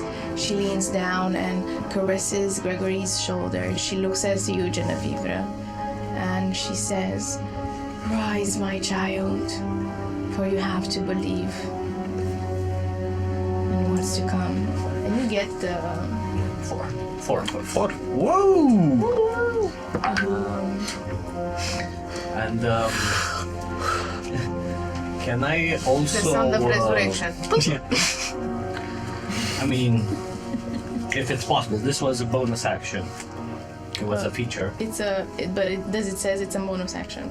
Yes, it's a feature that it's a bonus action. Healing light is a bonus action. Okay, and it's an action. Can I use the same thing as an action? Okay. They're not interchangeable. Like bonus action? Yeah, bonus action and action are not interchangeable. They are You can do separate it resources. next turn. Okay, then okay, fair. Okay. Then as an action, what I'm Yes. going to do, I'm still a bit skeptical towards your character. So what I'm going to do, I'm not gonna just as an action, I'm gonna prepare. So around my hand, I will conjure again the power of the astrals. I have some like reddish combined with some sort of stardust around my hand, and just looking towards you, trying to understand you, like what's your purpose, sort of, and that's it. Is that a spell? I'm preparing Eldritch Blast. Okay. Do I get a reaction to this or on my turn? On your turn. Okay. Okay, so Hebdom. Now it's Jarek who is rolling again death saves. I rolled a 12 d5. natural 20 again. This dice is magical. And Yarek, I want it. Someone take it from her. Yarek just hearing Kate's voice, just mutters something. Kate. Oh, and opens its eyes with 1 HP back. What language is he using? You understand it. Okay. It sounds human. I mean, it said just Kate, but it has like a. Yeah, you don't know what that is. It has a. It sounds like a human name more. Gregory. So, as I... With both of you at 1 HP at least or above, we can just stop initiative. I would just like to say that while I get up, I turn, as I'm with my belly upside, I would like to turn like this, to just push against the ground. But as I do that, I want my hammer to fall on the head of the... just to make sure to see if he's still moving. On the head of him. Of the wolf, yeah. Okay. But something happens as you hit him, and you break his skull. You hit him so hard that this tree over here that's taller just falls almost to hit you. Give me a strength saving throw. What? Okay, I get it. Are you the Hulk? Strength saving throw. That is 11. With an 11, and your strength, it was a low DC. With an 11, you surpass 10, so you barely hold it with both of your hands and just plummet it to next to you. But it was cool. Go, Gregory. Gregory and lumber work. Just attracts it, I think. I say, this is the second time I've done this today. I now have a moment with you. So, as you're preparing that, put that hand away unless you want to lose it. And as I keep this very uncomfortable eye contact with you, I also step onto the corpse of Bodov and I try to force my hand into his back and start pulling away at... Is that really necessary? Yes. I want to get his heart out through his back. Okay, Nice. give me an athletics. I Yes. think you still have. Yes, I do have. An athletics. You have to pass 20. Easy. It's a 27 With athletics. a 27, you see with massive strength, just these creatures. How many fingers do you have? I have 3 fingers and a thumb. This creature's I weird. have one. I'm missing one. This creature's weird hand, a bit clawy, just lunges it and behind in Polo's back and breaks the spine bone. You can hear it crack and just gets outside the heart, attached to arteries that snap and splatter blood everywhere. And I look at the sky and whisper silently, Hormuz, as I eat the whole thing completely. And then I gaze upon the rest of you. Oh, how fortunate were you that I was against this creature now. Is it? You have no respect for anything! Whoa! I go around Yarek, I don't step on him like he did. And like, I'm not gonna use this anymore. I come very violently towards you and actually push you. I push back. Great! Let's do it. I just... Okay. No, so if you try to push me, I'm gonna try to push you back, not to damage you, but just to push you away from I you. will dodge immediately because I will probably see it coming. I'm not very fast. What's your angle? Who are you? I saw you chasing after Yarek. I saw you lurking after them. You're smart. About will you try to speak to Yarek and see what's his angle about me? Go on. He seems to be recovering. Gate. As he spits a bit of blood. you see this weak creature that looks grotesque almost. Half raven, half man, and not done in an elegantly way. And come closer. I immediately go and like on my knees next to him and take his. He tried to release me at one point, but they caught him. Why would you do that? I was saying, I rescued this creature you call a friend twice, and all I get is just more intrigue pointed at me. I save you from the big, horrible monster that is hunting you, and yet there is more anger. Oh, pardon my reluctance, friend. I have no idea who you are.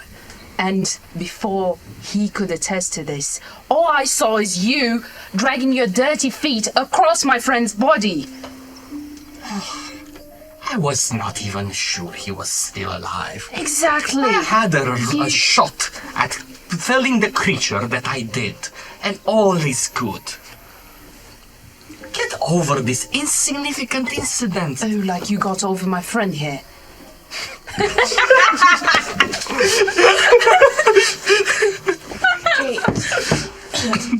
It's all right. Don't try to speak, okay? I trust you. We should have never gone to that place. What were we thinking? Oh my God, you could have died. But you at least stole something good. He rubs his wing that's blooding, trying to wrap it. Thank you, friend. You're welcome. You should. My name is Jarek. Hi, Lucius. You should stay down a bit more to recover. I tear a piece of my cloak and try to bandage his hand and just like put a bit of pressure on it. You. Oh my God, your father's going to kill me. All this conversation is grand, but let me tell you what we are in the risk of encountering. There are dozens of blood-crazed animals that will swarm the area, and I will not be the one who will be devoured fully if that happens. So allow me to extend a second favor, you unworthy unbeliever. How about we change the location immediately, and then we can talk. I'm curious about what you stole as well. I didn't steal anything. Reappropriate. This is no time to argue semantics, shall we? And Gregory goes up like he's not even like he's not even wounded, as he uses second wind. Let's go. Let's get out of here. Yes, we should follow Gregory. I try to locate a suitable path opposed to that. I'm confused, lah. What's happening here? We just killed a person. We killed a being. Look at him. He has no heart, no head. The brain is spilling out. The blood is on the ground. Are you trying to talk about a beast that attacked? Yes, absolutely all of us. We are murderers. No, we are not. Yes, that creature that you're wailing about right now would have done the exact same thing to us. To all of us. I have changed my mind, says Shaka, as he's cutting another piece of the wood. I have changed my mind. I think it will make for a great show once they show up. And I take a sitting position and I eat as I'm looking at you, hate to smiling. With him, but I think we should move out of here. Jarek, I try to pull Jarek and for him to lean on me and just pull him, drag him into the woods. I actually grab Jarek as you're trying to pull on him. Wait, I also desire a favor in return for the kindness of my heart. We can talk later. You said we need to run, so let's go. We can talk favors later. I have it? No. Oh, how quaint. Not now. That's not important. In the future, maybe. Maybe. How about a yes? I don't know. I have all the time in the world to argue. So then follow me and we can argue on the way. Perfect. Lead on the way. Where are we going? Who? Gregory? Is that? I'm trying to locate. Who are you people? What So- are you doing here? As you fight and bicker, you said before I miss, Miss Grinwell, after seeing all of this. and you're trying to locate a path. Yeah. Nature with disadvantage because it's night, or survival. You can also roll survival. Okay. Yeah. Where are you going to travel? You know this We're forest. gonna resume your bickering in a while. As 10. you're trying 10.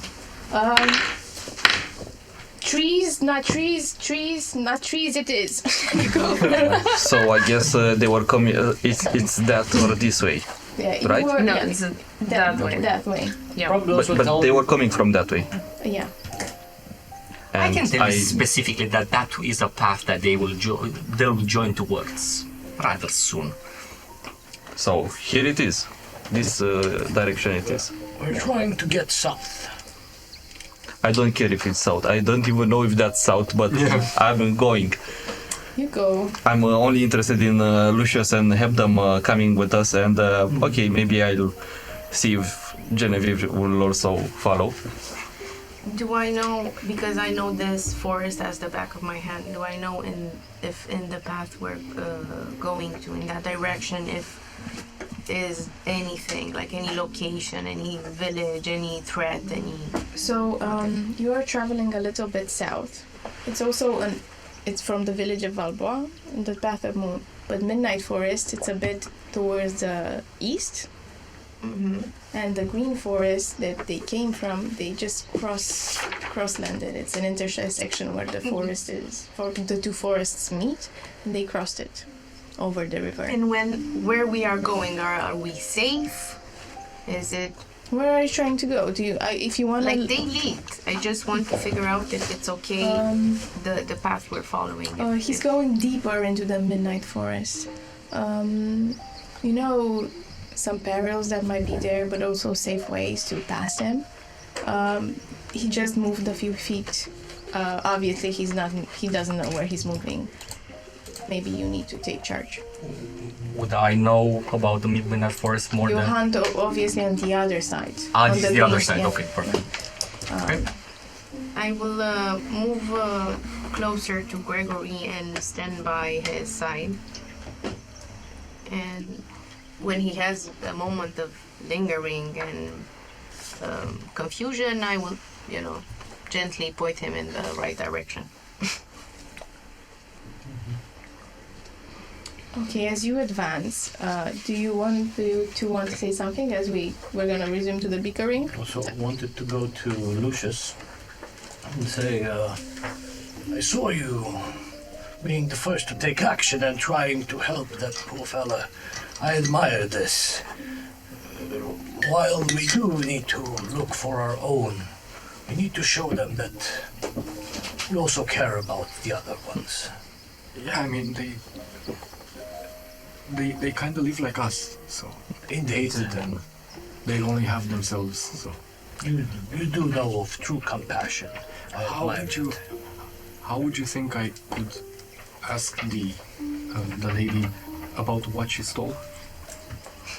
Because Well, if my insight doesn't fail me, I'd say give her a moment. She's now being pressured quite a lot by that fella. And On the conversation. but As you meander through the ways, he points in front. I think you're in front of, as you're in the back, and he points towards once Shaka. the waters calm down, so to say, we could ask her. Because I think she's important. I think all of us are important. Somehow. Indeed. Indeed. As while these two conversations happen, Genevieve is in front, gently nudging Gregory in the right direction. You're in the back, contemplating about what does it mean to be truly respectful of others and respectful of others, contemplating, and you helping the half-breed. And in the middle, there's a fight going on while Shaq is holding Yarek's arm and Kate is holding the other. That was before we left. Okay. I just sat down holding on to him, so we don't leave. But now I let go since she promised. Okay. I did not promise anything. First of all, I promised. Maybe I agreed to a discussion, since I have no idea what you want. Why not just ask? I've been so straightforward with you from the beginning, yet you are nothing but hostile. So just simmer down.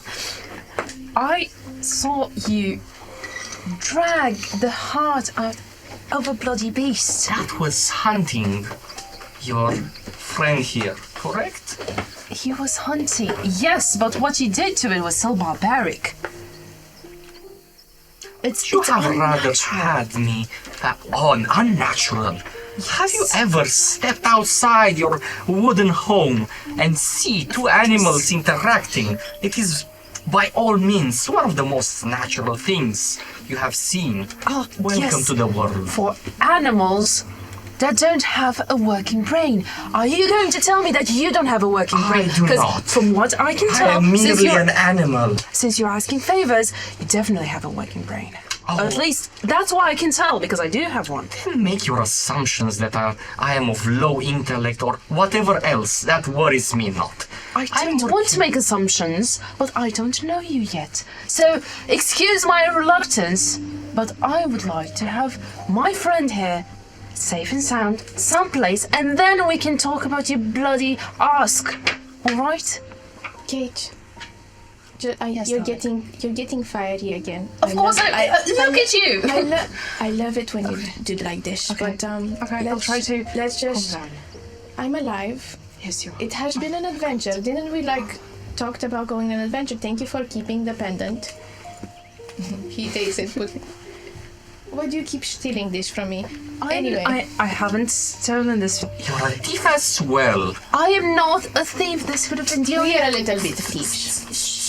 She doesn't need to know that. I mean, why are you still talking? you should be recovered. This is our chance to go on adventure. Do you want to just go into the Corvu Street and You just almost become boring? died. Do you have any idea how terrified I was? And yet And I I'm not lived. terrified, And yet- usually. And yet I lived more than I have ever. Let's just... What? You know you keep that, but you show me what you have in your pocket. I don't want to keep it. I kept it because I thought this would be the only thing that I'd have left of you. When I thought I would I would lose you forever. You're my best friend, Yara. Stop smiling. Yes, well, Say, half-breed, does this one have any kind of redeeming quality? That's offensive, first of all. are you Okay. calling her His name is- half-breed or No, I was talking to the half-raven. No, he's His asking. name is He's Yara. asking. Like- So can you ask again? Sorry. Are you calling me half-breed or are you calling her? Because either way, it's not okay. It's definitely offensive. What if I called you a reptile? Would you like care that? not about what you call me. What do you can care call about? me an asshole. You can call me a rock from all I care. I care about the thing I've said from the beginning, for which I've provided you with multiple life-saving What, gestures. a favor? That's it. That's all you care about. Of course. What type of favor? I want to see the shiny map that was placed inside the tribe. What shiny map? Oh, come on. Why are we going through this? We don't have enough time. We can bicker louder and louder, like Shark starts raising his voice, and have the beasts find us. Oh, why such a trap? And as you get a bit alert, you in the front, as they are bickering louder and louder, and something was told of a map, Lucius' eyebrows rises, Hebdom says, but in front, Gregory has a revelation. Give me intelligence, please. Everyone got hit with the map And revelation. you, no, something else. And me. Intelligence. It's a 6. Oh no. Raven-colored brunette. Something was important about that. Anyway, in front, That was back there. in front, in the midnight forest, you see bubbles of light floating in the darkness, pale azure, silvery orbs, creating this enchanted glow, and wavering lies ghostly lanterns towards you, approaching closer and closer and closer. And do you touch it? Have I seen this before, or have I been into this part of the forest? Roll me nature. With advantage? With advantage, let's Because see. it's night? Yeah, it's night. Wow. It's a 9. You haven't seen this before. It's definitely new to the forest. Bubbles, just usually things glow neon in the midnight forest, but this is bright as the moon. I'm very curious. I want to touch. And as you touch it, give me a dexterity saving throw, and this is where we're gonna end today's session. Ah, come on! No! No! I give you next time or now? Now. Now. You touch the end session button. Yeah. And something happens. 14. Okay. Is it with advantage? Does it rely on sight? No, good point. It's not with advantage. It doesn't rely on sight. But, however, let me put. And if you get cute points, she has to get cute points. Thank you for watching this video. You have made, and if you made it to the end of this video, you are a very special person. You're absolutely the best. And it will really help us if you would like this or comment. And if you click the subscribe button, you have made my day. So, since we're thanking everyone, I want to thank you guys for an awesome session. I hope you loved it. I really hope you do. And we want to thank the people that helped us in our endeavor, because indeed it takes a village to prepare this beautiful campaign. And we want to start with Rolling Hills Craft and Roll for Initiative for the miniatures and props and masterful paintings.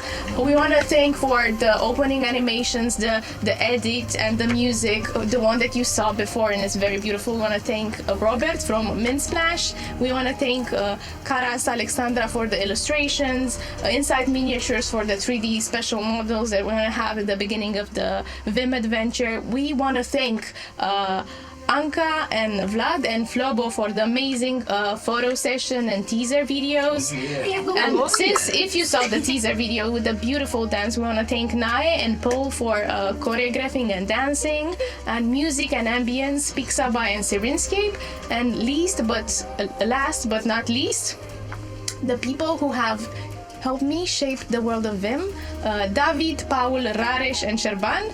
You can check them all in the description. Check us, check these wonderful players. Ler, Karina, Rareș, Ionuț, Rux, Urs. Looking forward for our next session. Oh yeah. Who will what? What will happen? Check who will survive and achieve immortality, who will fail in pursuit of this. Tune in Sunday at 5 p.m. UTC on YouTube Dicesylvania. We wish you a good day, good night, and don't let the vampires bite! Mwah. Blah.